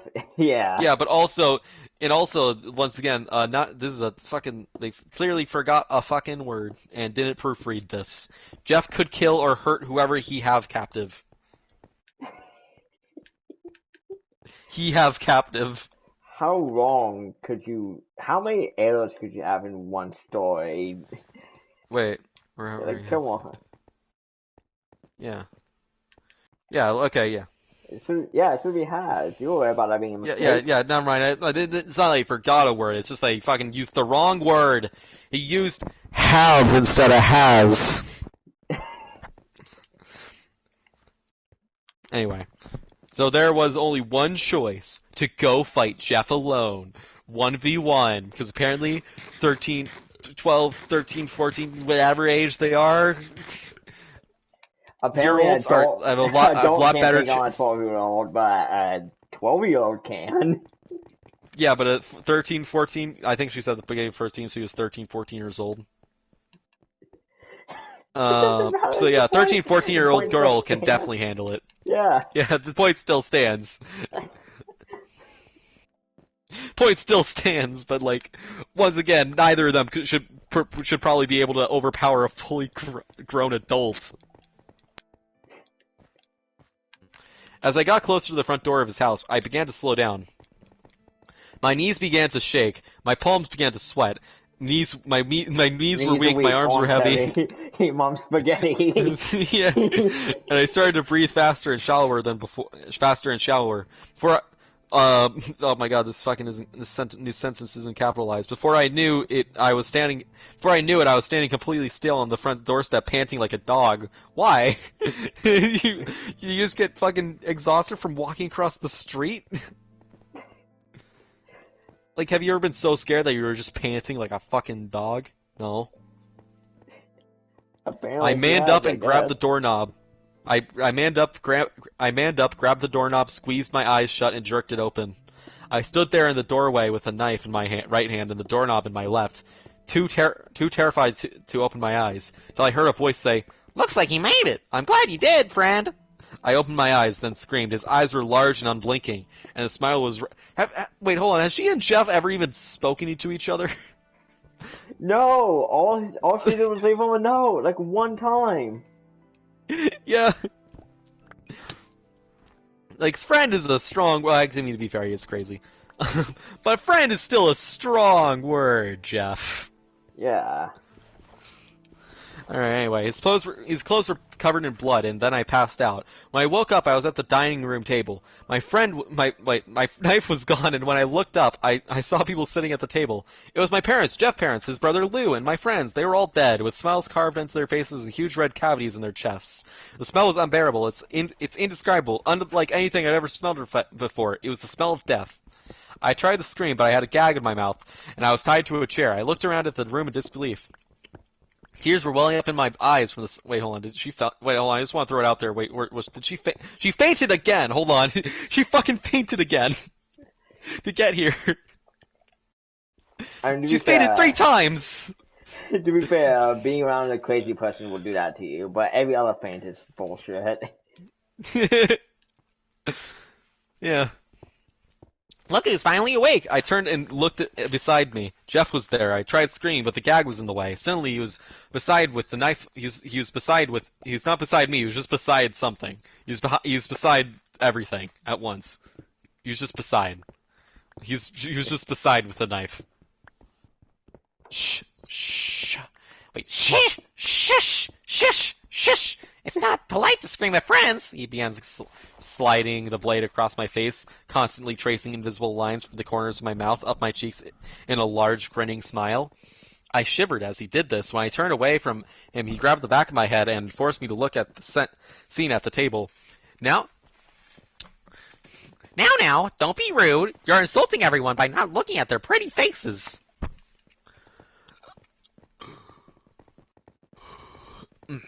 Alright. I looked back at the table, looking at The one everyone time with their it makes faces. sense for her to faint, she doesn't. Yeah.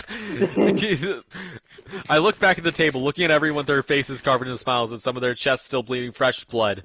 Hot tears began running down my face, and I began to just faints whenever the plot wants her to. Yeah. Honestly. No, she's not fainting. She's Like the traveling. the guy who wrote this, the fucking asshole who wrote this, just like was writing this down and just like, shit, I don't, dang it, this is going too well. Her plan is going too well. I need some way to fucking. I just What need to she's make a doing is fast going travel too to well. I the need to base write. I zone. need to pull something out of my ass to make it so that she can't do something. I know. I'll make her faint for no reason. I just like that was just like pulled fainting out of his ass whenever like you need to write her out of a fucking situation. I just want my female character, who is the main character, by the way, be a fucking damsel in distress, apparently. Yeah. I looked at him, trying to understand what he said, but I looked away when I saw his face again. I looked back to the table. Don't worry, I'll make you beautiful too! What do you say? He then slid the knife under my gag and cut it off. I spat with the gag and looked at him straight in the eyes, trying to hold his gaze. He tilted his head to the side as he looked back at me. Then I shut my eyes and looked away from him. Then I muttered darkly, "Go fuck yourself." And then I turned to look at him again. "You Joker reject." He just laughed in my face. I preferred it when he just smiled. You're even funnier than I thought. He came closer to me. I looked away again, feeling his breath against my skin. Friends do friends favors, right? Well, I'm going to do a favor for you. I felt him let go of the back of my head. When I looked back, he was out of the room. I looked back at the table once more, taking it all in. Fresh tears started to come down my face again as I remembered my family and friends who were alive only a few hours ago. I was still crying when Jeff came back. Don't cry, he said. I'll be over soon. I looked down at him and saw he was holding a jug of bleach and a can of gas. My eyes widened and I looked back at him. At least it's a jug of bleach this time, not a thing. Yeah, thank God I got that one right. Yeah. I didn't have any alcohol, so this will have to do. Then he began to douse me in bleach and gasoline. We had better hurry, Jane. I've already called the firemen. Then he held up a single match, lit it, and then threw it at me. The flames erupted as soon as the match came in contact with me. I screamed as loud as possible. The pain was unbearable. I could feel the flesh melting off my body, the heat invading every pore in my body, blood evaporating in its veins, my bones becoming charred and brittle. Yeah, wait, hold on. Your blood is evaporating in your veins? Aren't you fucking dead then? Yeah, what? There's no way you wouldn't be dead at that point. What the fuck? Alright, your bones becoming charred and brittle, meaning that it burned you down to the bone, like, also, first of all, in under 5 seconds? Oh my, yeah, exactly. Like, Before I blacked out, I heard Jeff laughing. See you later, my friend. I hope you become as beautiful as I am. For once, he faints in a realistic way. Yeah. Then everything went black. When I woke up, I was sitting in a hospital bed, bandaged head to toe. Everything was spinning. It hurt to blink and breathe. I looked around and saw an empty room. I groaned loudly because my mouth was a bandage. Everything hurt. A nurse came in a few moments later. "Jane, can you hear me?" I looked towards her. The room started spinning even more.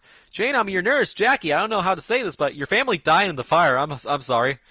Tears started falling down my face again. I sobbed. "No, honey, don't cry. You won't be able to breathe if you do." Wait, if she can't cry, if she cries, she won't be able to breathe. So why did you tell her that her family died if she shouldn't cry? Oh my god! Are you stupid? This is the dumbest nurse I've ever heard of. She was paid off by Jeff. Yeah. Alright, Jay, I'm gonna give you something to help calm you down, alright? I felt something run into my bloodstream, then I fell asleep again. When I woke up again, I could move more. I could move more, and my body wasn't as bandaged as it was when I first woke up. I looked around and saw that my room had flowers in it. Some were fresh, some were dying. I tried to get up, but a nurse came and put me down. Easy, Jane. You've been asleep for a while. Try to take it easy. I tried to speak. My voice came out rough and sandpapery. How long was I asleep? Almost 2 weeks. You were put into a medically induced coma in order for your body to heal. I'm the same nurse you saw with the first time you woke up. Give me a mirror, I said. Jane, I don't think that's what... Get me a mirror! I felt a handle of a mirror slip into my hand. When I looked into the mirror, I dropped it onto the floor. The showering of my mirror didn't compare to the showering of my realization. My skin was leathery and brown. I didn't have a single hair on my head, and the skin around my eyes were saggy. I looked almost as bad as Jeff. Yeah. Everything came flooding back for me. I began to cry harder than I ever had before. The nurse was hugging me. So her hair got completely charred, but Jeff's was just burned black only. Yeah, it was just charred black. Yeah, No, that James very. Yeah, but that yeah, the hair that very famously not flammable substance The like flame thing that's on your hair. body. Yeah. That thing that's very famously like not actually like flammable at all, you know? Yeah. Like definitely not the most flammable thing on your body. I guess Jeff just has like flame retardant in hair, but not body like that. Yeah.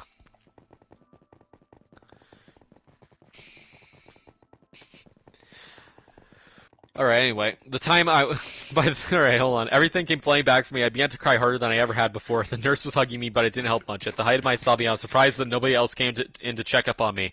By the time I was done, I could barely speak. Someone came into the doorway. Excuse me, I have a delivery for Miss Arkansas? I'll take those. Jackie stood up and went to the doorway. I didn't want the delivery guy to look at me, so I stared at the wall in front of me. Someone certainly cares about you, Jane. It looks like the same person who sent you all those flowers got a package, too. I looked around at her. She was holding a pink paper package tied with a brown string. I reached out and took it from her. The second I took the package from her, I knew something was wrong. Excuse me, but could I have something to eat? I asked as sweetly as possible. Of course, I'll get you some food right away. Jackie smiled back, then left the room. My hands shook as I grabbed the string and pulled it. The paper lightly bounced up, and I saw something that turned my blood to ice. It was a white mask with black around the eyes, with a black feminine smile. It also had black lace covering the eye holes of the mask. So even though someone couldn't see my eyes, I could see them. There was also a long black dress with a turtleneck, with a turtleneck, black gloves, and a black wig and beautiful curls. Along with all these things, there was a bouquet of black roses and a sharp kitchen knife.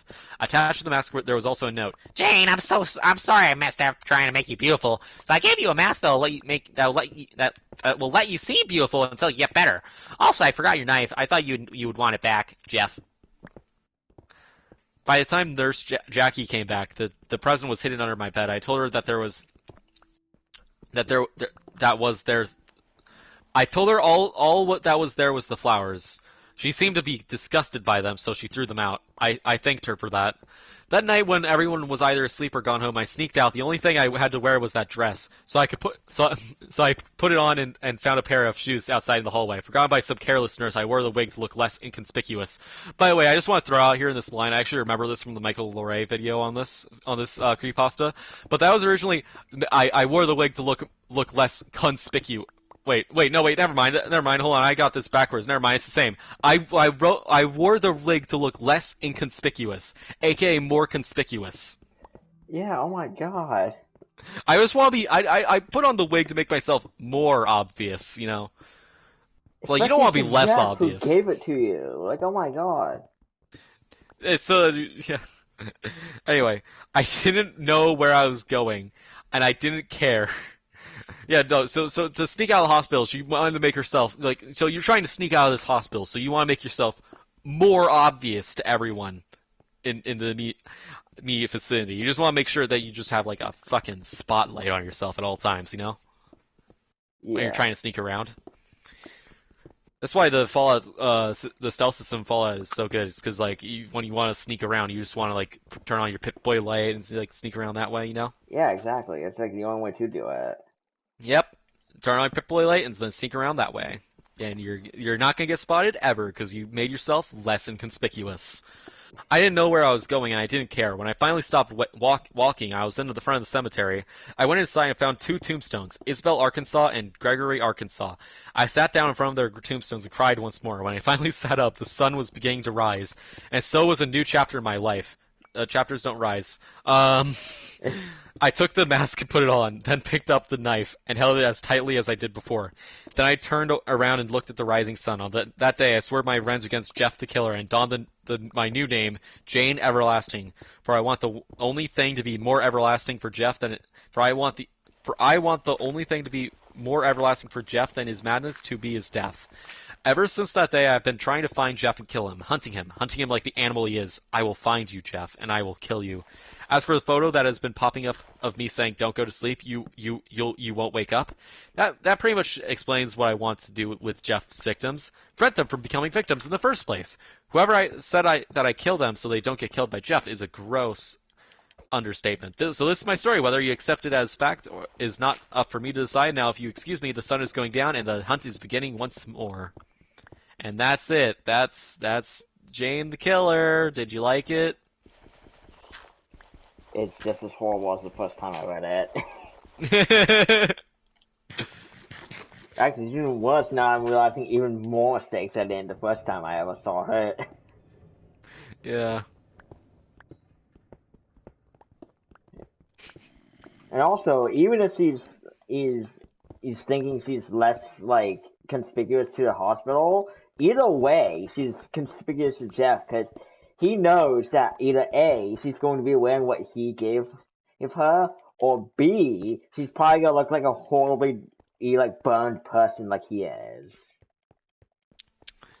Yeah, no, she just had a mask. She put on the mask to make herself less inconspicuous, which is probably just the author just like fucking doesn't know the meaning of fucking inconspicuous. Yeah, exactly. Oh my God. Alright. Yeah, so we have Logan listening to one of the stories while reading because he's online now. Yeah.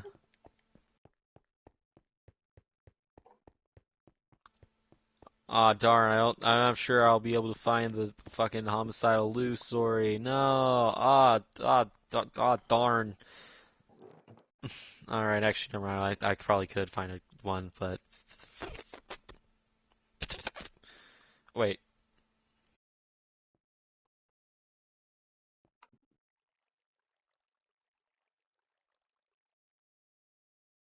Yeah. Alright, well, I anyway. found it. I found it. Okay, cool. Where'd you find it? I literally just searched it up and it was like the first result.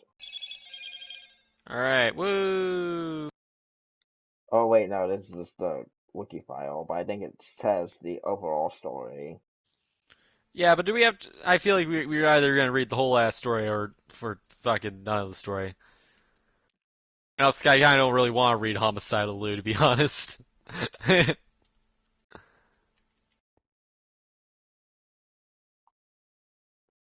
Anyway. Ah. So anyway, I guess we gotta find another creep... What's another popular bad creepypasta? Um...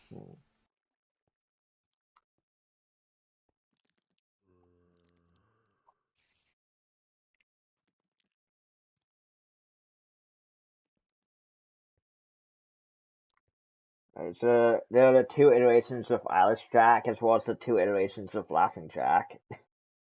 Alright. Didn't like with one of those wasn't like Eyeless Jack where like the creator said that he, like kind of like over time kind of started to hate it. I Like think later it so, came and yeah. was like, I hate this story. Yeah. Yeah. It was one of those two. It was one of the Jack ones, but I think Laughing Jack That's was funny. probably So like so I found like a whole list, right, of like the worst creepypastas. And for Alice Jack, he's like, I never did find Alice Jack scary, mostly because I feel that if a homicidal killer was blind, I could probably hold them out. I don't know, put a banana peel on the ground and watch them slip.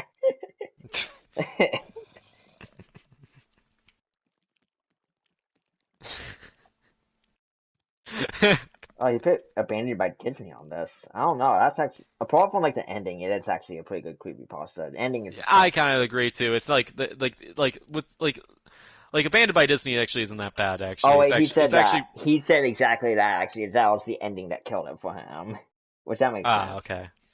Also, Yeah, well yeah, just like like I except for like some suspected, he put exceptions. just like I suspected, he put Clockwork on there, which I mean, it's Oh God, we basically have to just read Clockwork, don't we? we should. It's basically just a killer, pretty much. It's just All don't right. Well, kill if we're someone gonna else. read Clockwork, I know Clockwork is long. Um, I might invite Logan to this party. Do it. Um, hold on. Wait, hold on. Wait. Okay, here we go. View voice chat. Where's add players? I'm gonna add Logan here. Unless he's busy playing. Unless if he's playing Fortnite, then it's his sister, which in that case we probably don't want.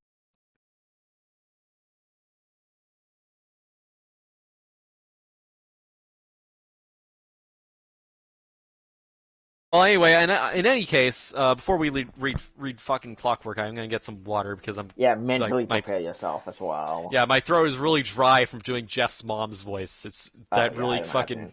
If you want, I can take dried up. over. Yeah, I can take over a bit of story while your throat like fixes itself up. Oh, I'm just gonna go get some water and come back. That's all I'm gonna do. Well, yeah, but like I'm while not you're like drinking your I'm not gonna water be and stuff. gone long. I'm only gonna be gone for like a minute or two. No, but I mean like your throat's gonna need a second though. Is what I'm saying. Good point. All right. Anyway, I'll be right back. In any case.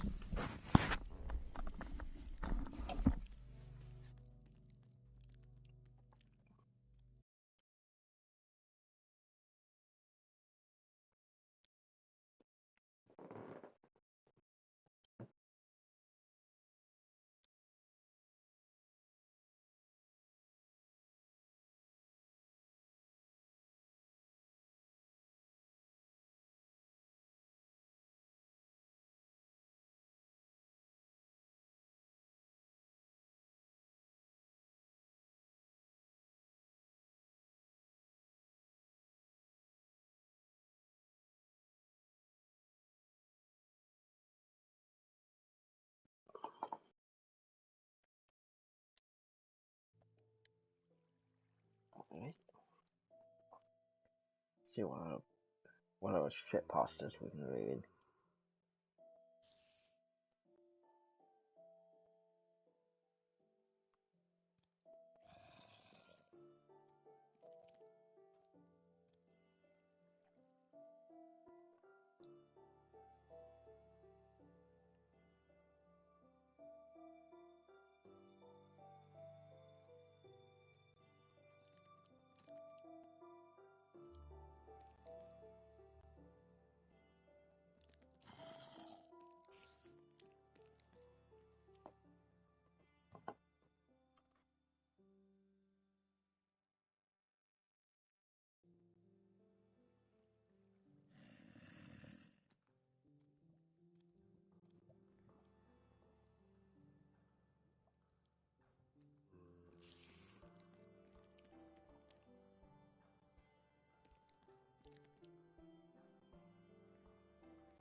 Welcome back.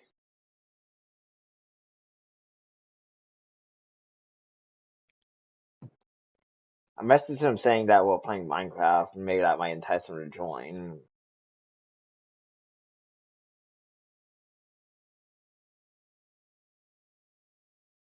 On like, He's he's gonna gonna leave it on sit the there in wall empty sound. lobby for 40 minutes. Yeah. It's like all he, Again. that's like his entire personality. It's just the cool kid who plays Warzone. Yep.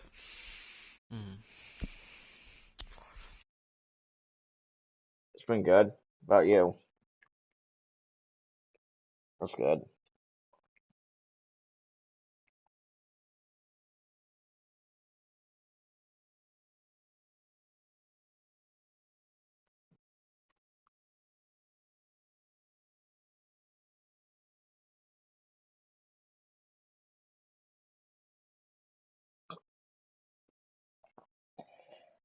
So on Reddit, I was browsing Reddit, and on the side of the screen, I see an advertisement for the Creepypasta field guide. I have ad blocker on.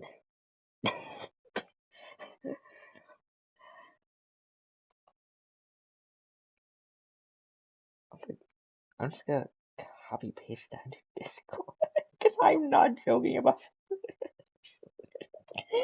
I just see it pop up as a clickable link. It looks so cringe. It's like, oh look, we're so cool. It's scary.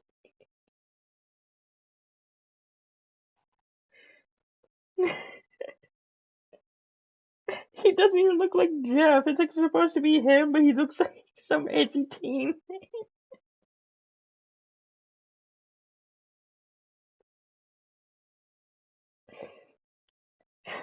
It's like if you tried. It's if you tried to merge Sora and Leon and turn into Jeff the Killer.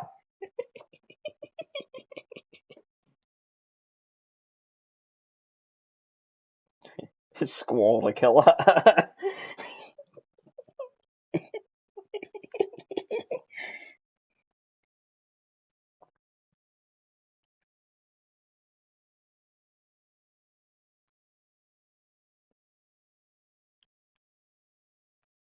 I guess Logan's a loser and doesn't want to join.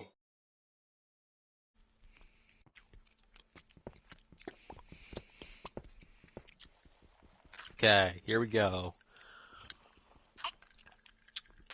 Alright, when I looked up Clockwork Creepypasta, one of the first things that came up was people also ask, are Tiki, Toby, and Clockwork dating? Oh my god. I just want to read this. Clockwork has a lot of French blood in her veins, however, she doesn't have an accent. She was canonically in a relationship with Toby Rogers, aka Tiki Toby. Clockwork is also not a lesbian. Oh my god. People care about that? Like, out of everything. Who the fuck gives a shit? Yeah, exactly. If anything, I'd be like, this. I know it's not real, but if it was, I would hope that she's not around anymore. Yeah. Like, my first concern would be, is this real? Which is an obvious no. Yeah. Hold on.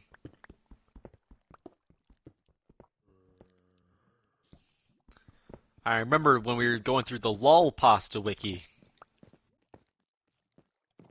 Oh, fuck. I found Oh. I found mine. Like a cave, like a cave mine. Aw, rip. What? R.I.P. The LOL pasta wiki, which is how we found all those bad Minecraft pastas. It's been taken down. Oh, come on. That's the big gay right there. That sucks, man. Why? Is there any explanation, or does it just say, oh, it's down? Yeah, it just says it's been taken down. Like the wiki has been deleted or That's something. stupid. Yeah, that kind of sucks. I guess that was actually pretty good. I was about to, because I remember seeing Clockwork on there, so I was like, I'm just gonna look there. And then I found out it was closed. Anyway. Man. We can't lol at Herobrine on the Xbox anymore. Yeah. Actually, no, it is perpetualized on my channel, to be fair. Yeah. One day I'll find the Clockwork Creepypasta. One day I'll find it. Hold on, I'll use my epic. Oh wait, here it is. Powers. Wait, never mind. Never mind. That's the files. Dang it. Oh, here it is. Okay, you found it? Cool. All right. I was about to say, watch me find in like 2 seconds. Yeah, never mind. I found it on the actual. This is still on the Creepypasta wiki. This is still on creepypasta.com apparently. So. That's surprising, because both that and Jeff the Killer are such bad stories. Yeah. And also, this has a 7.5 out of 10 from 1,000 votes. I can't fathom how that has that many.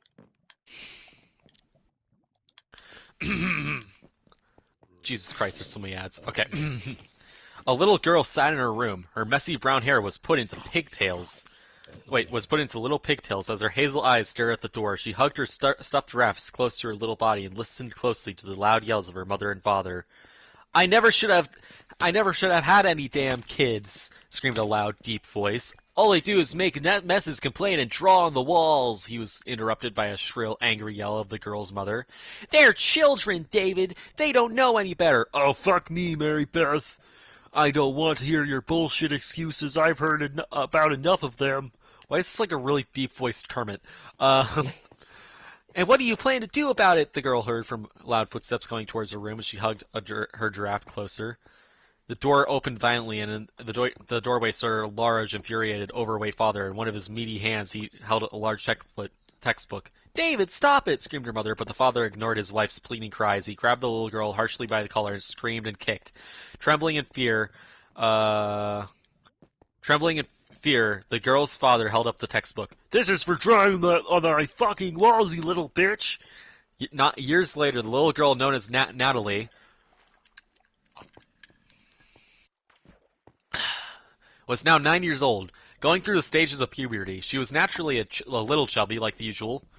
Like the usual, she sat in her room, watching TV. Her dad was ranting on about some economic crap that she really could give less a shit about.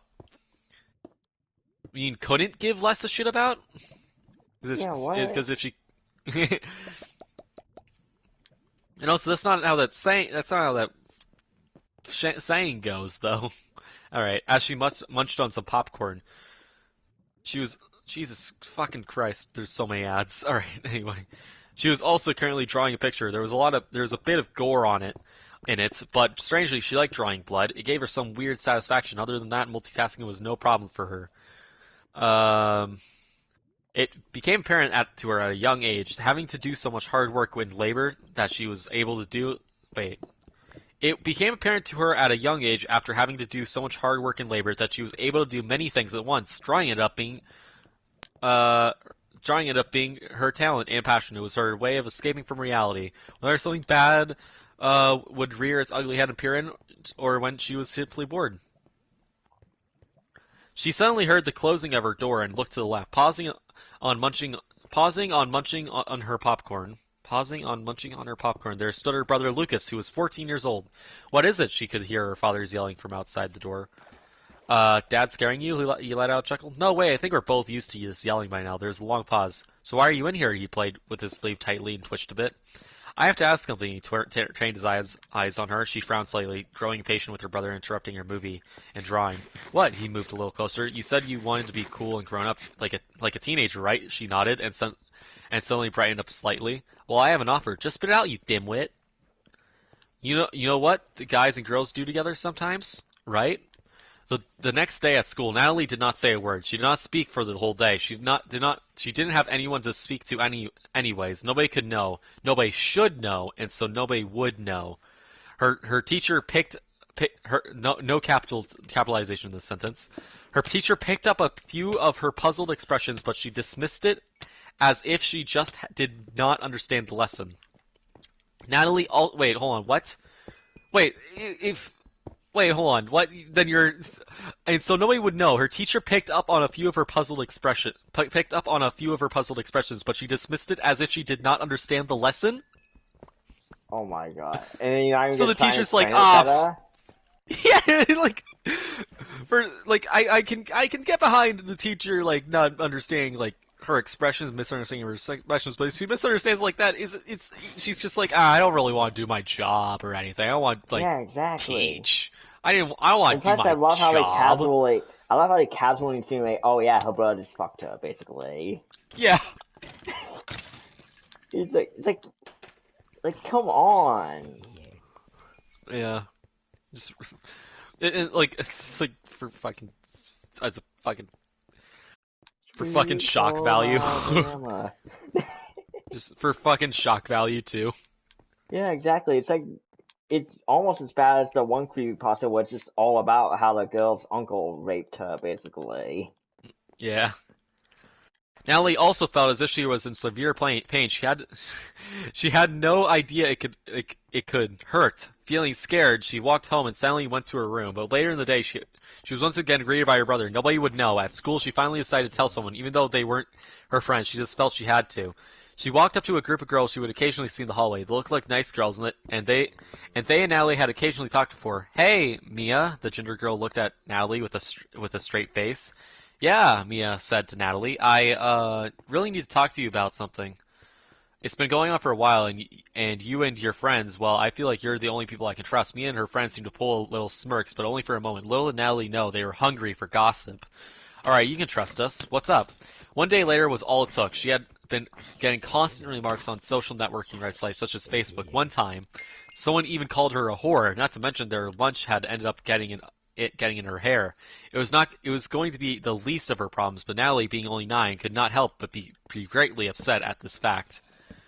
However, she did not cut, she did not peep, but never did she say a word about it.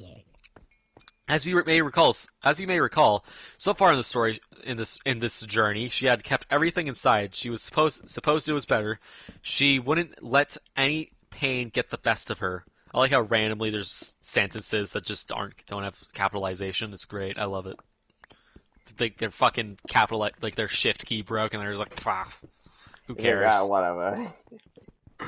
Yeah, who gives a shit? 3 a.m. School night. Her mother was going to kill her. The girl known as Natalie was now 16. She was productive in high school, close to the I almost said horror roll, honor roll. For once, she felt calm and happy, though like the usual, she would occasionally become a hermit in her room, hiding away from her dad, who still liked to constantly yell and scream about the economy, money, and politics, and all of the other bullshit that she was flat out tired of hearing. Her eyes started to feel heavy. She had an assignment to work on, but that was no longer important to her. All that was on her mind was sleep. Hold on.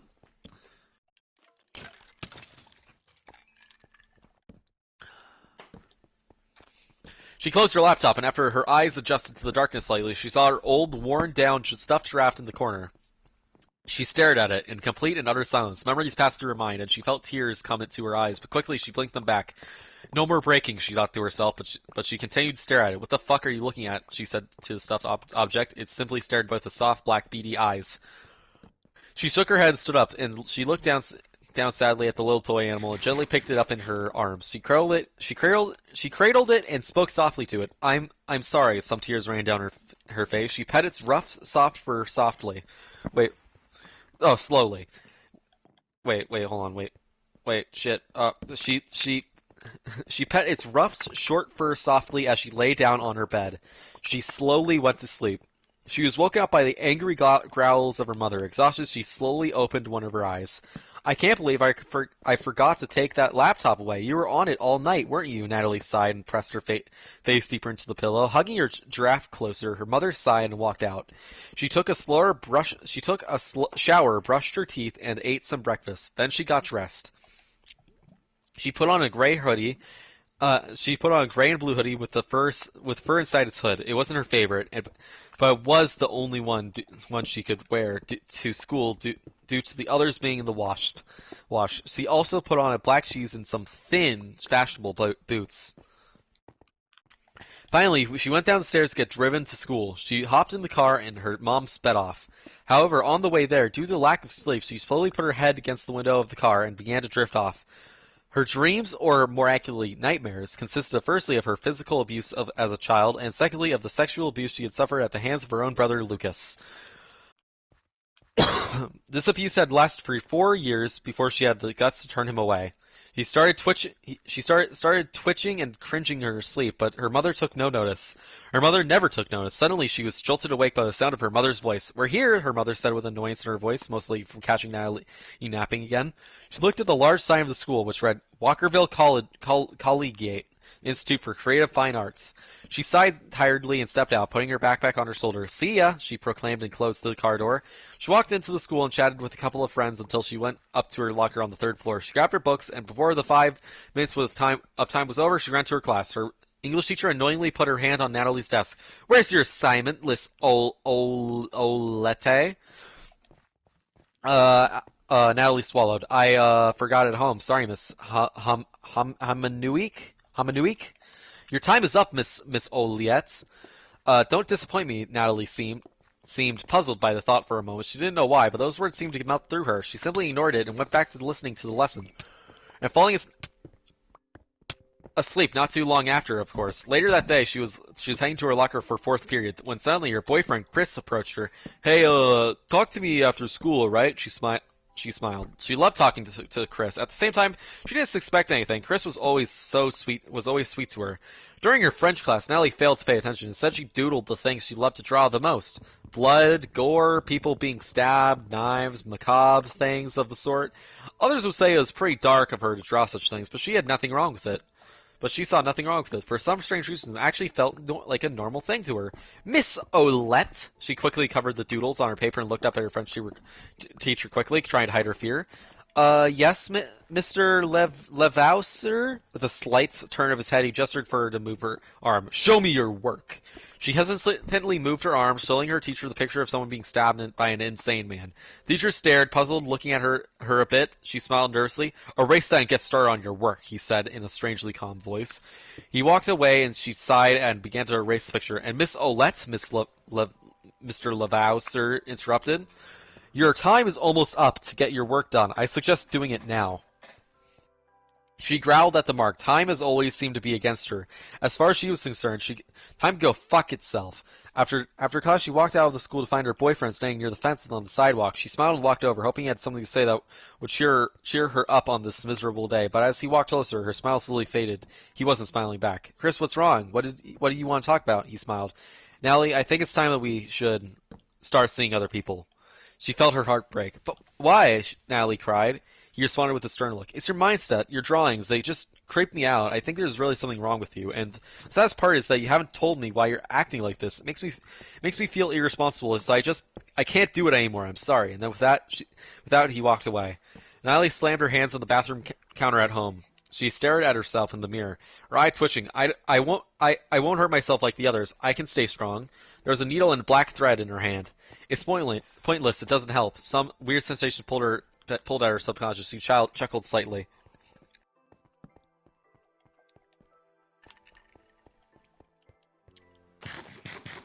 "No, I'm doing this because I want to." She held up the needle with the thread on the end of it and smirked. "Time is up." Piece after piece, cut after cut, even through excruciating pain she was going through her. She did not whine. She did not whimper. She did not cry. There was no more tears to shed. All she did was smile. Blood leaked from the pierces and made a low dripping noise into the sink and onto the counter. When she was finished, she took back and admired her handiwork.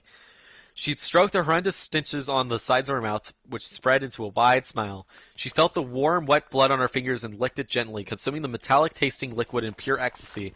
She stopped when she saw her mother's reflection in the mirror behind her, and sharply turned around. She saw her mother's wide eyes and pale face. As she looked at her fingers, seeing the blood, she suddenly felt the pain and began to cry. "Mom?" Natalie cried. She had never felt so confused. What had just happened to her? Her mother had scheduled some therapy for her. Natalie had not gotten rid of the stitches in fear of how much pain it would bring, so she went to the session with them. She made sure her hood was up, as not let anyone see. She sat down on the comfortable leather seat and stared at the blonde woman across from her in silence. "So, your name's Natalie, isn't it?" Natalie nodded. "I'm Deborah, and I'm here to help. Now tell me, Natalie, what have been some of your problems recently?" Natalie stared. Time has been my problem." Deborah gave her a confused look. "What about time, dear?" Natalie's hands roughly gripped the leather of the seat.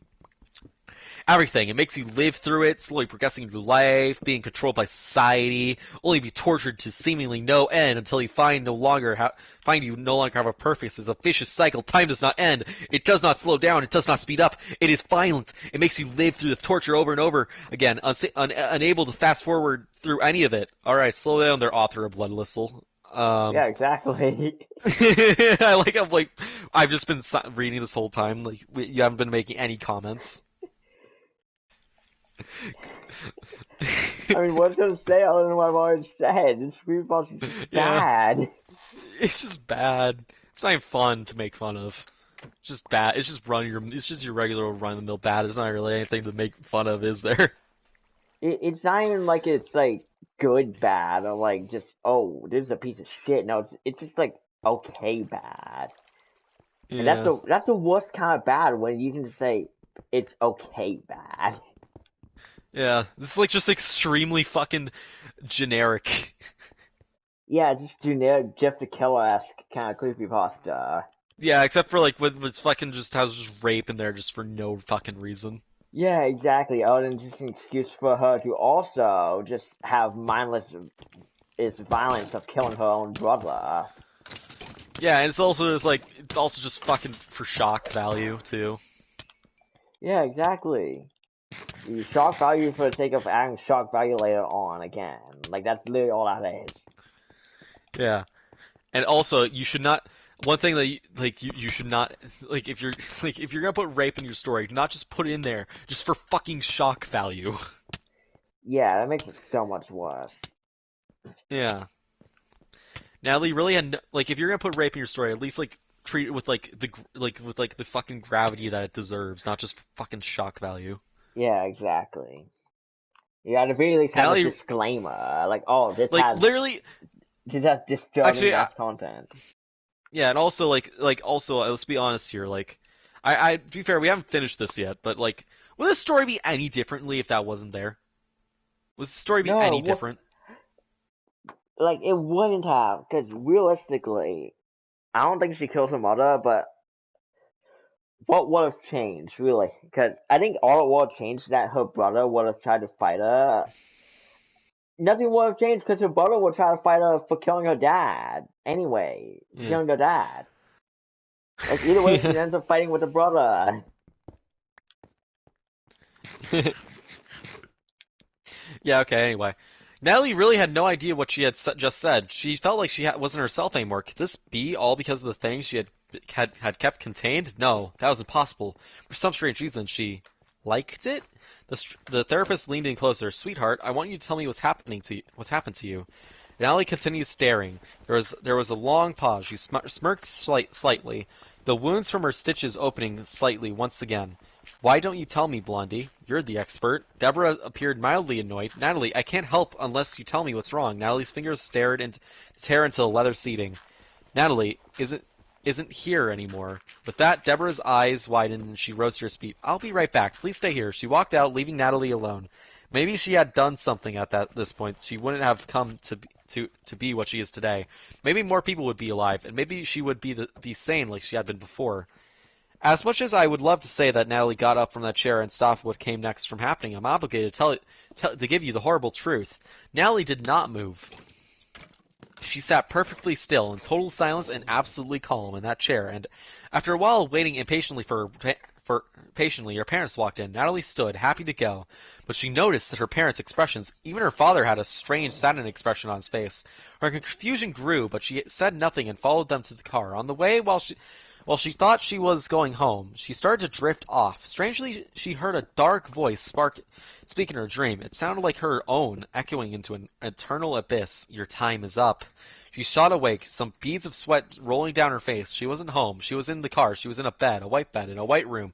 She looked to her side and realized she was hooked up to a heart monitor. She attempted to get up, but that's when she realized that she was restrained. She panicked. She began to struggle. She paused when she heard a door open to her left. A man in a white shirt looked at her, his hands behind his back. He resembled one of the cliched doctors you had seen in a television program set in a scientific lab. She paid full attention as Mr. Scientist started to speak. I can only imagine how very confusing you must be right now, but I'm letting you know we're only here to help. Your parents agreed to allow us to administer medication to you. I was of helping your state of mind. Natalie opened her mouth to protest, but she was quickly silenced. You don't need to worry, the doctor set out to reassure her. You'll be back to normal in no time. Just try to relax. He walked over, and as he did, she tried to skitishly move away, but was unable to due to the leather straps binding her wrists and legs. He carefully took a mask and put it over her mouth and nose. She stubbornly tried to get off, but felt herself starting to slip under as the drugs kicked in, and slowly her eyes shut.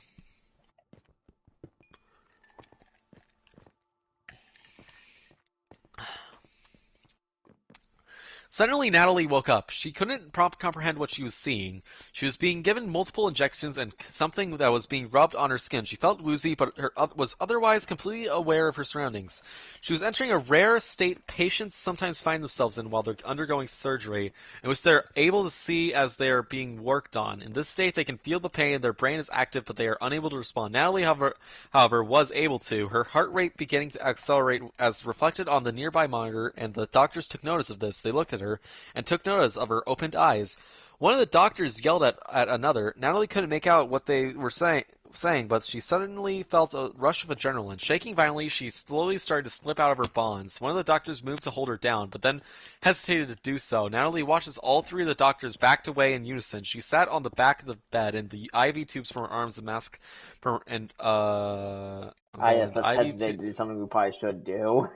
Yeah, and the IV tubes from her arm and the mask from her face. She got to her feet and stared and started to stumble towards them. Her breath hitched and her vision was blurry. She was vaguely aware by then that she was chuckling like a madman, but suddenly she felt a searing pain in her chest. She gripped her chest in agony and dropped to her knees. She coughed up blood, felt she coughed up blood, fell prostrate the floor, and blacked out. Oh my god. Once again, proofread your fucking story that you're gonna post on the internet. You think someone would take notice and tell them, hey, proofread your fucking shit by now? Yeah. If it's so popular. By the way, I just want to throw it out there. 7.5 stars.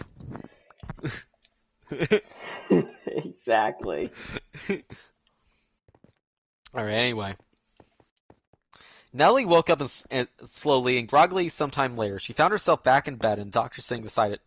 I'm so sorry, Natalie. Something went horribly wrong. Natalie didn't know why, but she felt a tremendous amount of hatred towards the doctor. He took notice of her disgust and looked away instinctively. You weren't supposed to wake up when we were giving you the doses for your mental state, the doctor continued. Why can't my doctor too if you had a nasally voice like that? We aren't sure how it affected you, but we have a feeling we're going to find out. He paused for a moment before taking out a small mirror. The entire time he looked away from her. Regrettably, the medication has impacted your appearance as well. Natalie looked at herself in the mirror. And her eyes widened. Yeah, her eyes were completely... What drugs did they give you to make your eyes green? What? Did they cross the DNA with like a cat or something?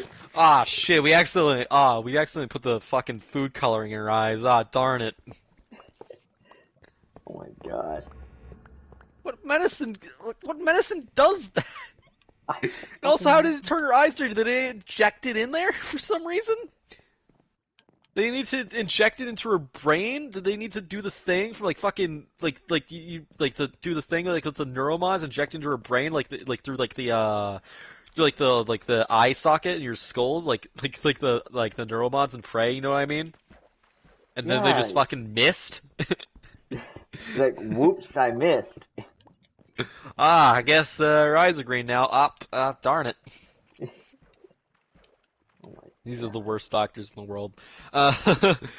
She noticed as she still had the worst stitches. Ones in the world are the ones I let Jeff go. She notices she still has some stitches in her mouth as well, but for some reason she couldn't help but feel overjoyed. Her heart rate began to rise again. She gave a low chuckle. The doctor looked on in shock as Natalie quickly moved toward him until she was close enough for him to feel her breath. Doctor, she began, still chuckling, trembling slowly, and pressed a button as she on the underside of the monitor. Yes, he stammered in reply. Your time is up. A loud scream was heard through the halls of the facility. Two security guards rushed into the room, kicking open the door. Blood. Blood was the first thing they saw. Blood on the walls, on the bed, on the floor, even on the ceiling. Natalie had strapped the doctor to her bed. The bed was bent at a sharp angle, and the doctor's spine was completely snapped. Blood poured from his eyes, nose, and mouth. There in the corner was the murderer, happily drawing her gruesome pictures on the wall in blood, alongside the hastily scrawled up phrase, "Your time is up." She did all that in the few seconds it took for the guards to come in, by the way. Yeah. Natalie slowly turned to look at the guards, and a wide, crazy grin spread across her face. "Hello, friends. Would you like to play?" And with that, Natalie began to laughing uncontrollably. The guards quickly drew their guns, but before they could act, Natalie charged at one of them. One of the guards fired a round, but Natalie was able to dodge it like fucking Neo. She grabbed a large knife from a sheath on his pocket and slashed it right across his waistline. Blood and organs flooded out, and he collapsed to the ground. Yes, She inhaled deeply. Movie. Yeah. This new reboot of The Matrix is pretty bad. She inhaled deeply, loving the damp stench of death. The remaining guard shook with fear and dropped his gun. She slowly walked up to him and placed the tip of the knife against his chest. "Your time is up." She slowly slid the knife down his chest. It's kind of pussy feet now. Yeah. All the way to... Your time is up. She slowly slid the knife down his chest, all the way down to the end of his abdomen. His organs spilled out onto the floor, and he collapsed dead. Alright. Natalie's mother had been sleeping soundly in her room beside her husband. She woke to the sound of knocking on the door. She groggily got up and walked out of the bedroom to the front door. It was pouring outside, and thunder boomed in the distance. She approached the door but paused before grabbing the knob. Also, isn't it convenient that it's really there's a thunderstorm out during this scene. It's very convenient. Yeah, the weather really appreciates like bad horror stories, you know. It really does. Yeah. As I was going to say, it's always the best part of any horror story. Yep. Oh yeah, also, what part of this is supposed to be scary, by the way? What part is Jeff the Killer or Jane the Killer was supposed to be scary, by the way? I mean...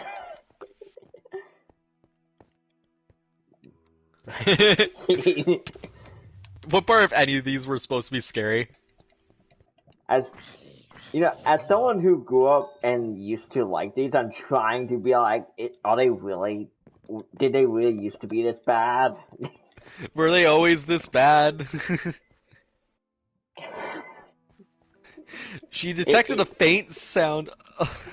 It's like when you look back at Kingdom Hearts and you realize, wow, the story is fucking stupid. Why did I used to love it? Yeah.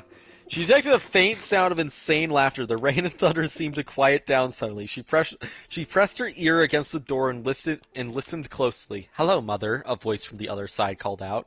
Natalie burst through the door, wielding two knives. Her mother stumbled back, tilting her head, hitting her head against a nearby coat rack.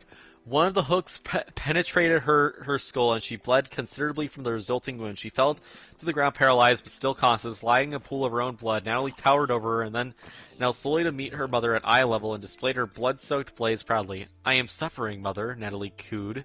She ran the tip of her knife across her mother's cheek, cutting it slightly. Natalie tilted her head. "But you did nothing." All her mother could do was shake and gasp, like a fish out of water. Natalie grabbed her mother and gently laid her flat on the ground. From there, she straddled her and began cutting a V into her chest. Her mother could only gasp and shake as the life drained from her. She choked and gurgled, and her breaths became labored. Natalie knew she didn't have much time left. She proceeded to forcefully open her mother's chest cavity. With a loud crack, reached in and grabbed her mother's still beating heart with her bare hand. Its pulses were growing farther and farther apart. Violence for the sake of unnecessary graphic violence. Yeah, just gore for the sake of gore.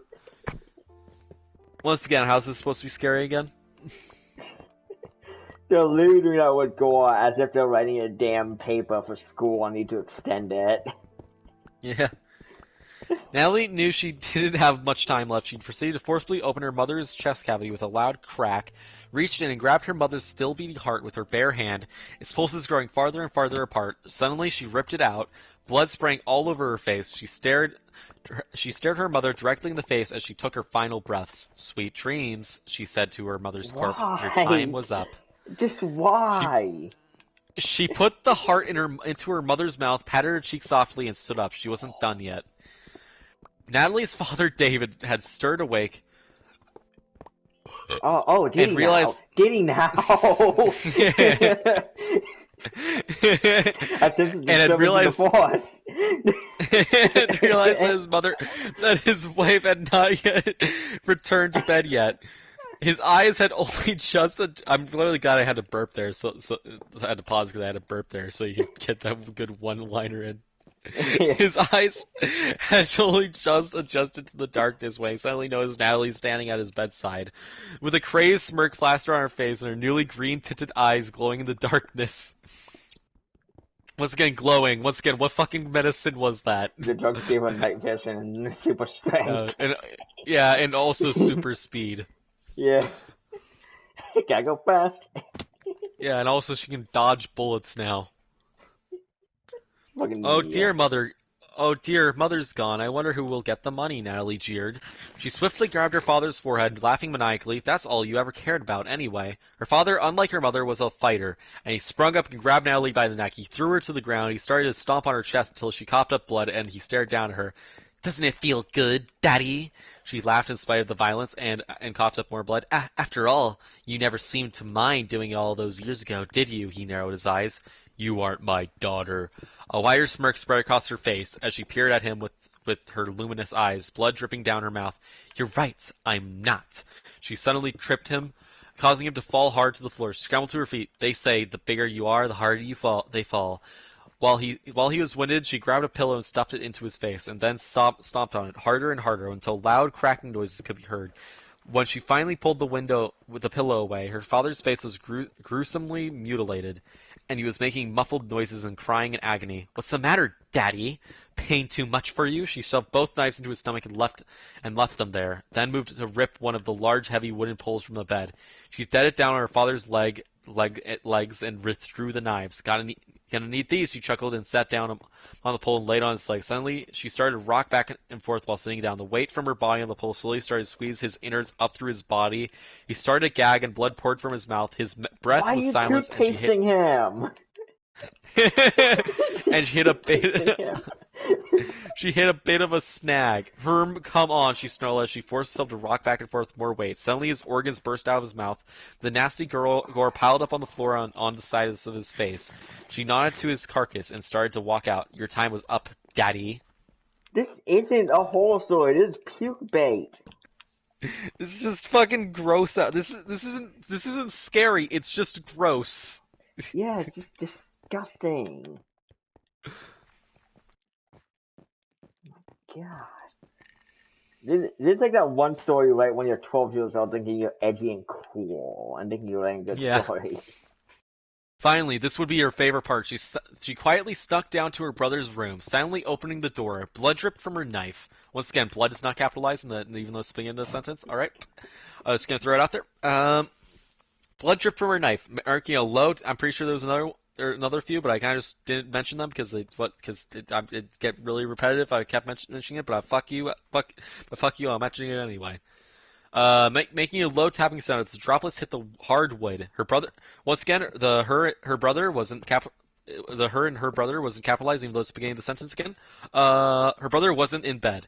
It was apparent that he must be hiding somewhere. She grinned. Oh dear brother, come now. She started to walk inside. All I want to do is have a little fun. As she, that was a good laugh. That was a really good laugh. I really liked that laugh. Crazy laugh. Yeah, I literally like the part where I just was really silent and dumb. As she stepped in more, she listened closely for any sounds, any breathing, any moving. She even sniffed the air for his putrid scent, and the closer she listened, she finally noticed something, a faint breathing noise. Whack! She fell to the ground, trembling. Her brother was behind her with a now bloodied baseball bat. He was glaring down with anger, panting in rage.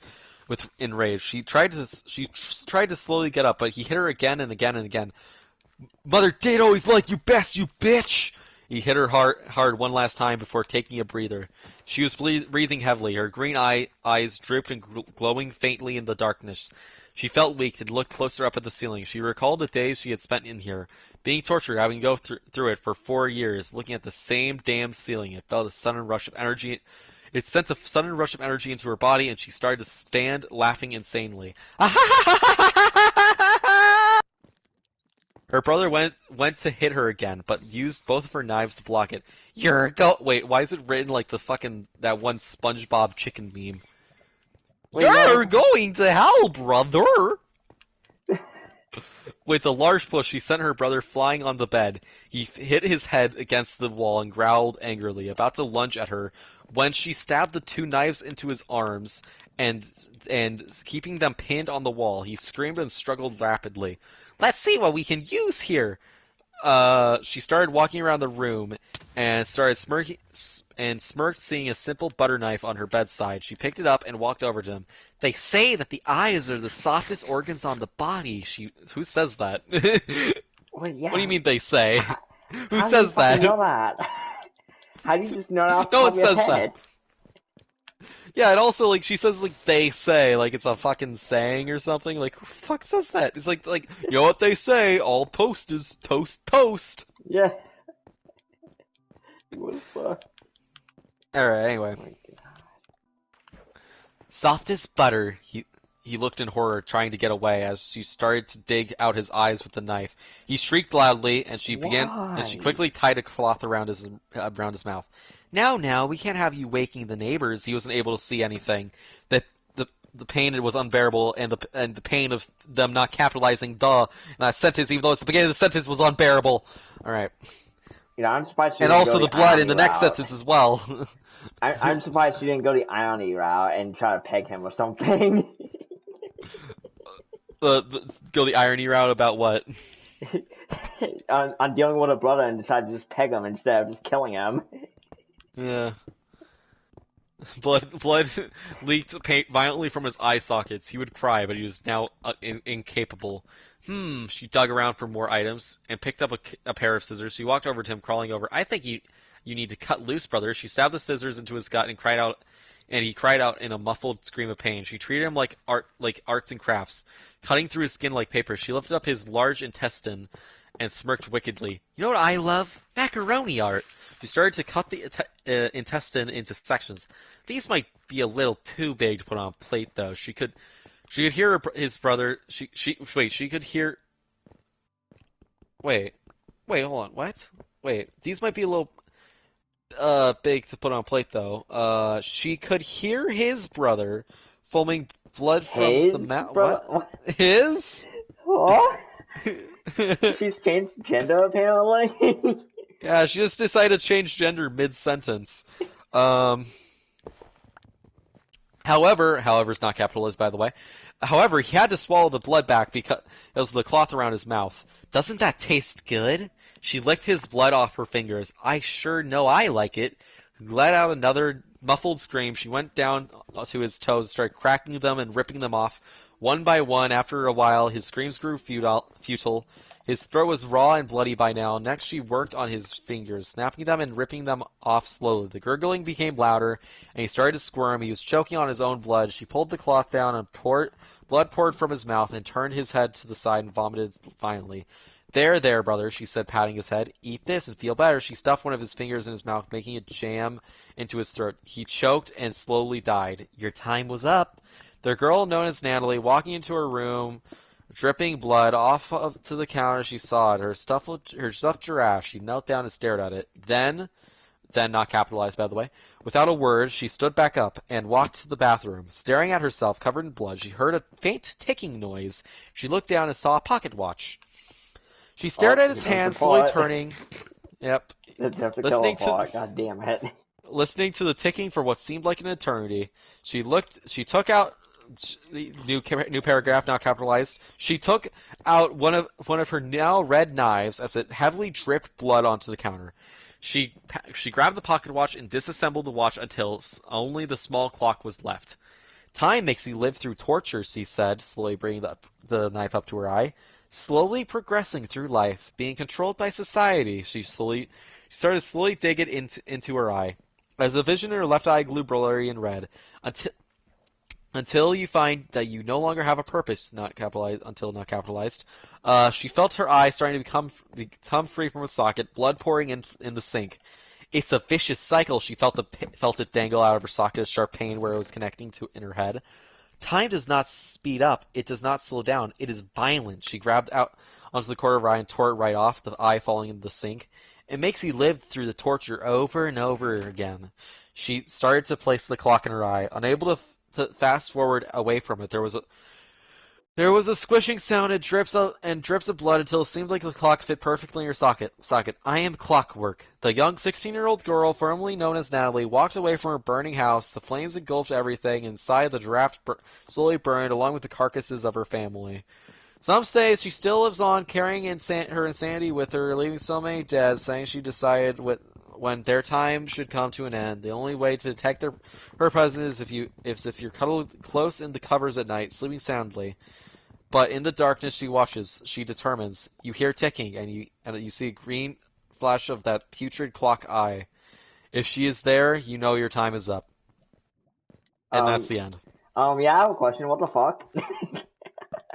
Yeah, I have a question. How did she put that clock in her eye without her eye getting infected? I think she completely just cut her eye out entirely. Like she coal-aligned herself with it, pretty much. Yeah, but it'd still get infected though, because you didn't like do any sterilization True, or anything, yeah, it so her was eye would though. get fucking infected. Why does that have to exist like that? Why is that story so fucking shit? Why is it so fucking popular? Is the question. Why did it have 7.5? Why did it have a rating of 7.5 with 1,000 people rating it? How? How though? People are just suckers for gore, I guess. Actually though, in that horror story, in that creepypasta, what was the creepy part? Yeah, exactly. And literally, like, what was the point of her brother raping her? What was the point of actually, her father abusing her actually comes back around at the end, but still, it was a bit much. Yeah. The raping part was just there for shock value. Like you could argue oh, so she would have a reason to kill her brother, and it's okay, why does this brother even have to be in the story at all? Yeah, exactly. And at the very least, if you want a reason for her to kill him, have him try to defend the dad and help attack her. That's a good reason. Why does it have to be a fucking rape? Yeah, oh my god. The rape adds nothing, and it's just there for fucking shock value. It's there because it wants to be there. Yeah. To reiterate, this is some shit you would write when you're 12 thinking, oh, hey, there's a good fucking story. Especially the line about the thing about fucking time is just someone's trying to act deep when in reality what they said is just what? Yeah, it's like those 14-year-olds on Twitter trying to act deep. Yeah. It's like fucking Billie Eilish wrote that. Slow down there, slow down there, fucking Plato. Yeah, fucking Plato and Socrates ass. Yeah. Oh yeah, that's the one. I couldn't think. I knew there was someone more famous than Plato. I just couldn't think of it. It was Socrates. Or as Bill and Ted would say, Socrates. Honestly, what is up with that story though? That's just so needlessly edgy. That's so edgy you could cut yourself with that. Holy shit. Yeah. All right, so yeah, now we've read Clockwork. Your time is up. That was probably the worst one tonight, probably. Yeah, because at least Jeff Killer's oh, okay, whatever. Yeah, it's just one of the originals. It's been around long. It was one of the first ones. Of course, not gonna be great looking back on it. But then Clockwork, oh my god, that came out way after Jeff the Killer, and now it's that bad. Yeah, once again, 7.5 out of 10. 7.5! Just how? There's probably a bunch of little kids, bunch of little boys who are disturbing and just get hard on about, oh, the main character's a girl, she's totally relatable, I'd love her. It's like a bunch of fucking nice guys. people having fucking Natalie from fucking Clockwork as their fucking waifu. Yeah. It's just fucking like they're all a part of slash nice guys. Yeah. Oh It's god. like What the other lady. bad popular ones are there? Are we gonna have to read Sonic.exe the first one? I can't sit through any more Sonic shit. Also, the Sonic.exe the first one was really dumb. It really was. And I mean, they Blood did make a Whistle is remake of just it, which is even also probably dumb, but like, Blood Whistle is just Sonic.exe Mario Edition. yeah, except it's like 80 hours. It takes like 80 hours to read. And it's chock-a-block full of a wanker author just trying to be pretentious and smart and shit. Yeah. And both of them. It's not even just one of them. Both in Blood Whistle and Sonic.exe, they kill themselves over fucking pixels. They kill themselves over video games. I thought in Sonic.exe you just got the fucking doll and then it just kind of then your OG it's Sonic.exe. Why did I say OG? It's not really good. That kind of implies that it's good. No, in the original Sonic.exe, like the first one, like I thought you just got the doll and then the story just ends. Oh, I'm searching this up. Oh wait, never mind. I think I know what you're talking about. I think actually no. In the sequel, like they mentioned that the main character from that one he killed himself, and they meant in the sequel they mentioned that he killed himself though. Either way, yeah, he killed himself. That's entirely stupid. Yeah, because apparently Sonic was gonna come in from another dimension and kill and make him his slave, which he was able to do anyway, even though he killed himself. So Another terrible one is his fucking Tails doll.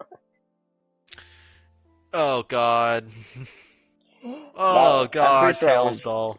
I'm pretty sure I want to take relatively short, because I don't even think we need to read. That's literally just fucking Bloody Mary, but with a Tails doll. That's literally what it is. Yeah, just win fucking Sonic R, everyone's favorite game of all time, Sonic R, as Tails doll. Go into fucking bathroom at 11 a.m. At like 3 a.m. and then play. Like what was the song they had playing in the store? I don't even remember. It's like something in the sunshine. Can you feel the Okay, sunshine? yeah, I play that shit in reverse. What's the name? Tails doll. Oh Like yeah, I knew that was times. I knew that's the one because that's the fucking Sonic R song. It's the one song that's in the entire game. I'm pretty sure. Alright, so Does in it terms of bad brighten up your day? creepypastas, now we also on the next two on the list are the Persona Jack Bros, essentially. Wow. Yeah. I think if I remember correctly, I think for both Alice and Laughing Jack, like the original stories are short, and then the second stories are super long because they're like the origin stories for each of them. Yeah.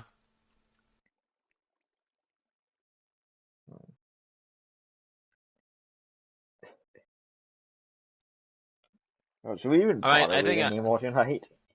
I think that this is where we're at a good stopping point. I think we've gotten like the really popular ones that are just really bad. Yeah, it's like the super popular ones. Yeah. Be fair, like fucking Sonic.exe round 2 was definitely worse than all those easily. True. And so was Blood Whistle. Like compared to some of the other ones we read, those weren't that bad, but they're still really bad. Especially fucking Clockwork, the fucking fuck Clockwork. God, yeah. And also fuck the guy who made Jane the Killer the real story. Fuck that guy. Yeah. It's just, oh my god.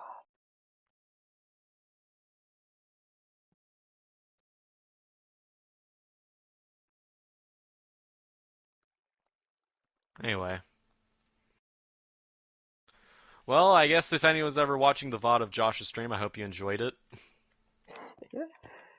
I might continue streaming just because we're playing Minecraft, and it's like, hey, cool, what's on Minecraft, you know?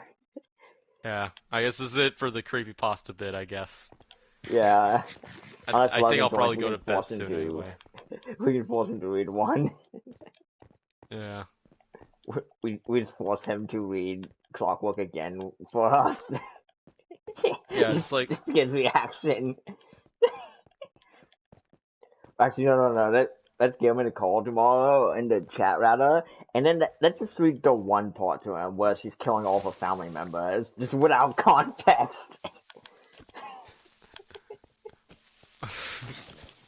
No, we do that. No, we do that, and we make him read like we make him read what's it? What was it? We just make him read Sonic. We just make him read Sonic.exe too. Oh my god. I mean, honestly, I'm pretty sure if we legitimately do any of this, he's not gonna want to hang out with us. He's gonna be like, what the fuck are these guys doing with their free time? Yeah. All right. Well, anyway. Also, got an enchanted bow. Yeet. By the way, if you want to know what we need to build LeBlanc,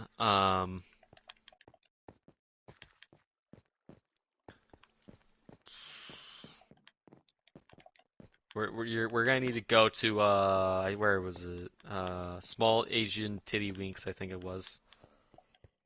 And yeah, okay. And then there's the pictures for LeBlanc for reference that I took. So yeah. Awesome. So you go to the Small Asian Titty Winks party chat, which you can do if you have the PlayStation app, which you might not have, but I do have it, but I'm like trying to find my way back up there. oh, okay. I mined So the yeah, entire you could help me 24 build diamonds. this too. Yeah. I guess I can come up with more like more of my bullshit Persona 5 creepypasta that I could just make up on the spot. Where was I again? Oh yeah, Kanashiro's Palace. Hold on. I feel So like bad creepypastas aren't nearly as funny if they're intentionally bad. yeah. I mean, some of them are, but not many of them. Oh, hey, someone's watching the stream. What's up? Oh hey. Yeah, someone's here. We kind of like right when we stopped fucking reading them. As soon as we start reading creepypastas, they come in. But I mean, hey, what's up? Hey. How much more bets is fucking Logan hopping in? It's like, what are those two dumbasses doing? Yeah.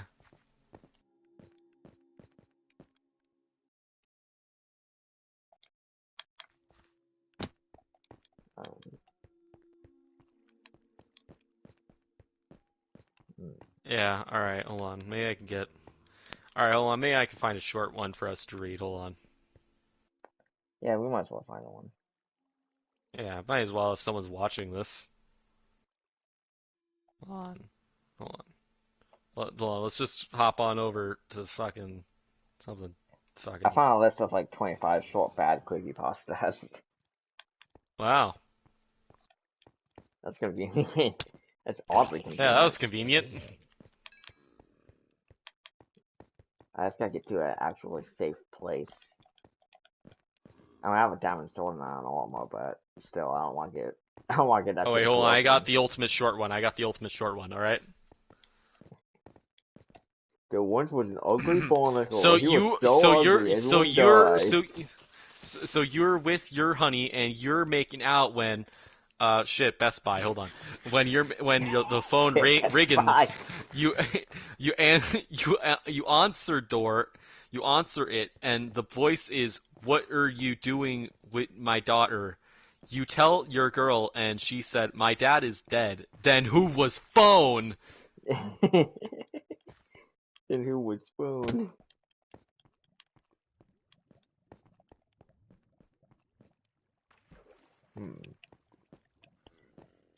I think it was actually rather than intentionally looking for bad ones, just look for ones that are popular, legitimately, and that just happens to be short.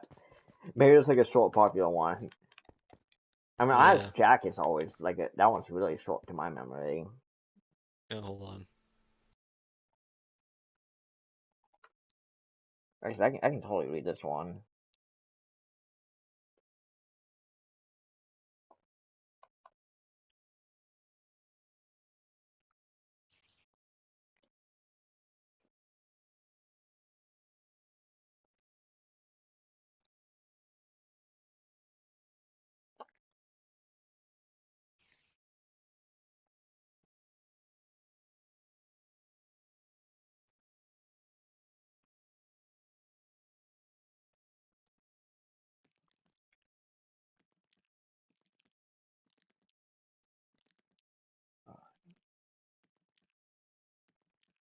Yeah, hold on.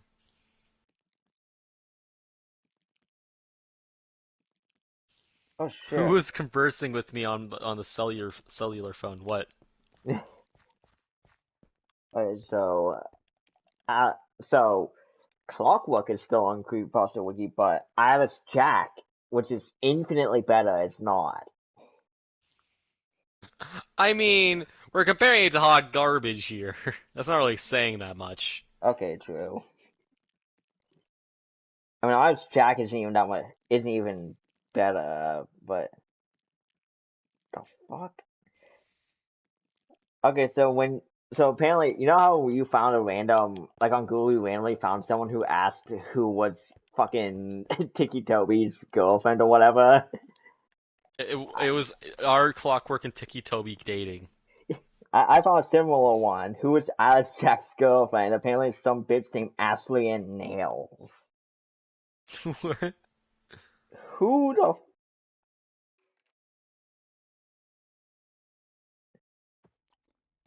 who is what? Oh my So god! hard to find fucking. Wait, hold on. Maybe if I just look up bad creepypasta. Hold on.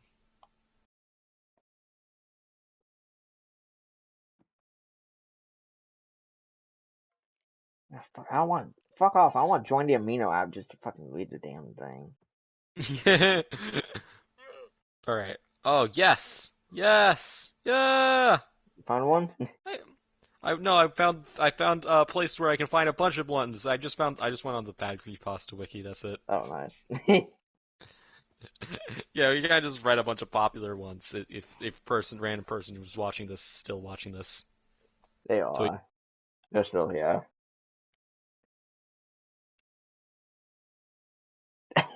Sucks to suck.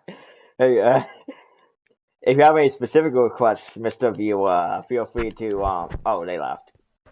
it's okay. They Goodbye. left like right after I said sucks to suck. Oh wow. They probably left because I said it sucks to be them. Yeah. My one viewer, Mason, god damn it.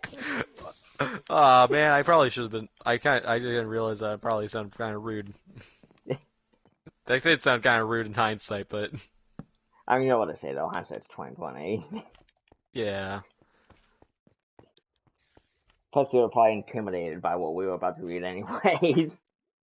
Yeah, who fucking knows?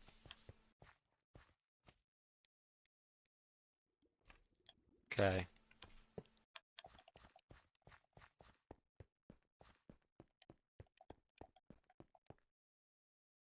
Fuck, hold on. Let's see if I can fucking find one. We Ah. should we should for sure find like a stockpile of them just to save up for like a few days later when we have the Oh energy to wait, do hold on. this. All right. So which one do we want? Do we want troll pasta, lost episodes, English, or rituals? Let's look at lost episodes. Okay.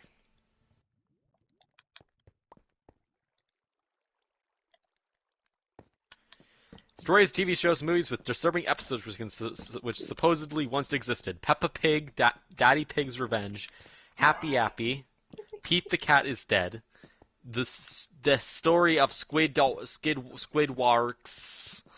Peppa Pig, Peppa Pig, Daddy Pig's Revenge Part 2, Fear of the Krabby Patty, Evil Plankton Butthole. Okay, I don't Isn't think Fear of that's a real. Krabby Patty a real SpongeBob episode, though? That's a real Is it? SpongeBob episode. Oh fuck, I think it is. Wait, you're tearing me apart, Lisa. Lisa, the lost scene. Oh fuck. We Yeah, need it's a to. season 4 episode. It's the episode where the Krusty Krab opens for 24 hours as part of Plankton's plan. Ah, I don't remember that episode. The fucking room. Ah, so I got a DVD of the room. And it was horrible. I saw a scene that was so scary that I had a anal probe. So the movie started off normal, if you can call it that. But when Tommy said, "You're tearing me apart, Lisa," Lisa did something bad. She grabbed Tom by the arms and pulled. Then she ripped off his arms. Blood as splurs sap being everywhere. Then Lisa turned into a monster. The monster she turned into was scary. It had blood coming from the mouth and had people impaled on her arms. Then a pic of Tommy mangled and body with his lower body ripped off by Lisa and was cut in his back, and there was a pic of Lisa with her hand chopped off at the end by BB Salah. Okay, I think this is a troll.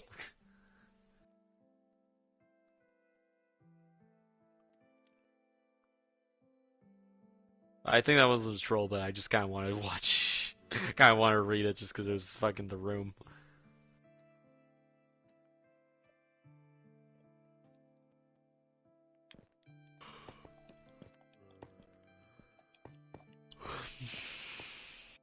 You know, I think there's one creepypasta that handles gore even worse than Clockwork.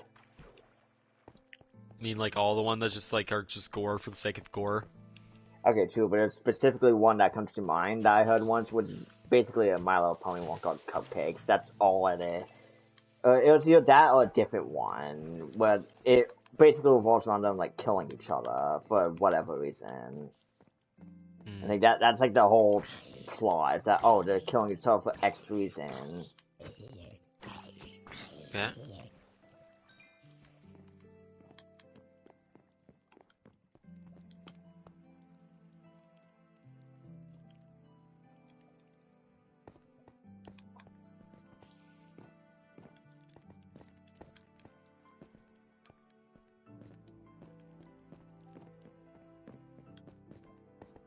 Yeah. Oh dang, I can't find a good one. Aw man. Aw man. Yeah, I think we should stop for the night. Yeah, we probably should. And stop the stream too. I'm disappointed that Alice Jack apparently wasn't popular enough to stay on the site, but Clockwork was. Fucking Clockwork is still on the fucking site. Is there anyone who even likes Clockwork? Apparently so, given its high rating. I can't. I've never fathom heard why. anyone be. I don't think I've ever heard anyone be like, "Oh, you know what's a good story? What you know what's my favorite creepypasta? Fucking Clockwork." Oh, Like I every know, time I've right? ever heard about Clockwork, it's always about how fucking terrible it is. Exactly.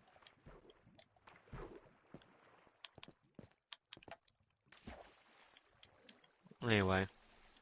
I guess that makes it true though. The statement of, if you give humans the benefit of the doubt, they usually still disappoint you. Yeah. Hundreds show up in Nebraska to fight over the name Josh. Were you there, Josh? No, I didn't Did you want to win fucking the die. Josh fight? I didn't want to fucking die. I won by staying home.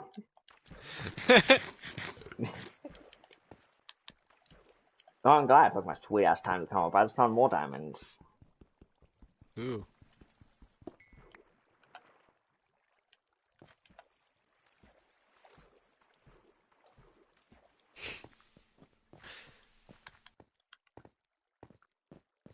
Alright. Well, anyway, Josh's stream, I hope you enjoyed the stream, I guess. I do hope you enjoyed. For I'm the stream maker. Of course, I would hope you Yeah. enjoyed it. Yeah. Yeah.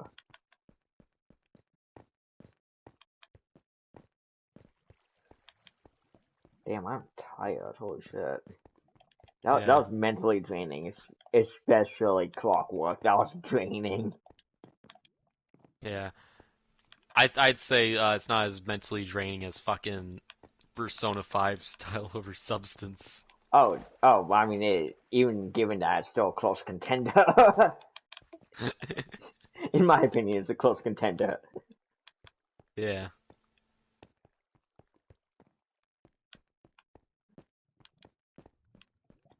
What the fuck All do I right. mine in from? What the hell? God damn it, I'm fucking lost now. Hmm.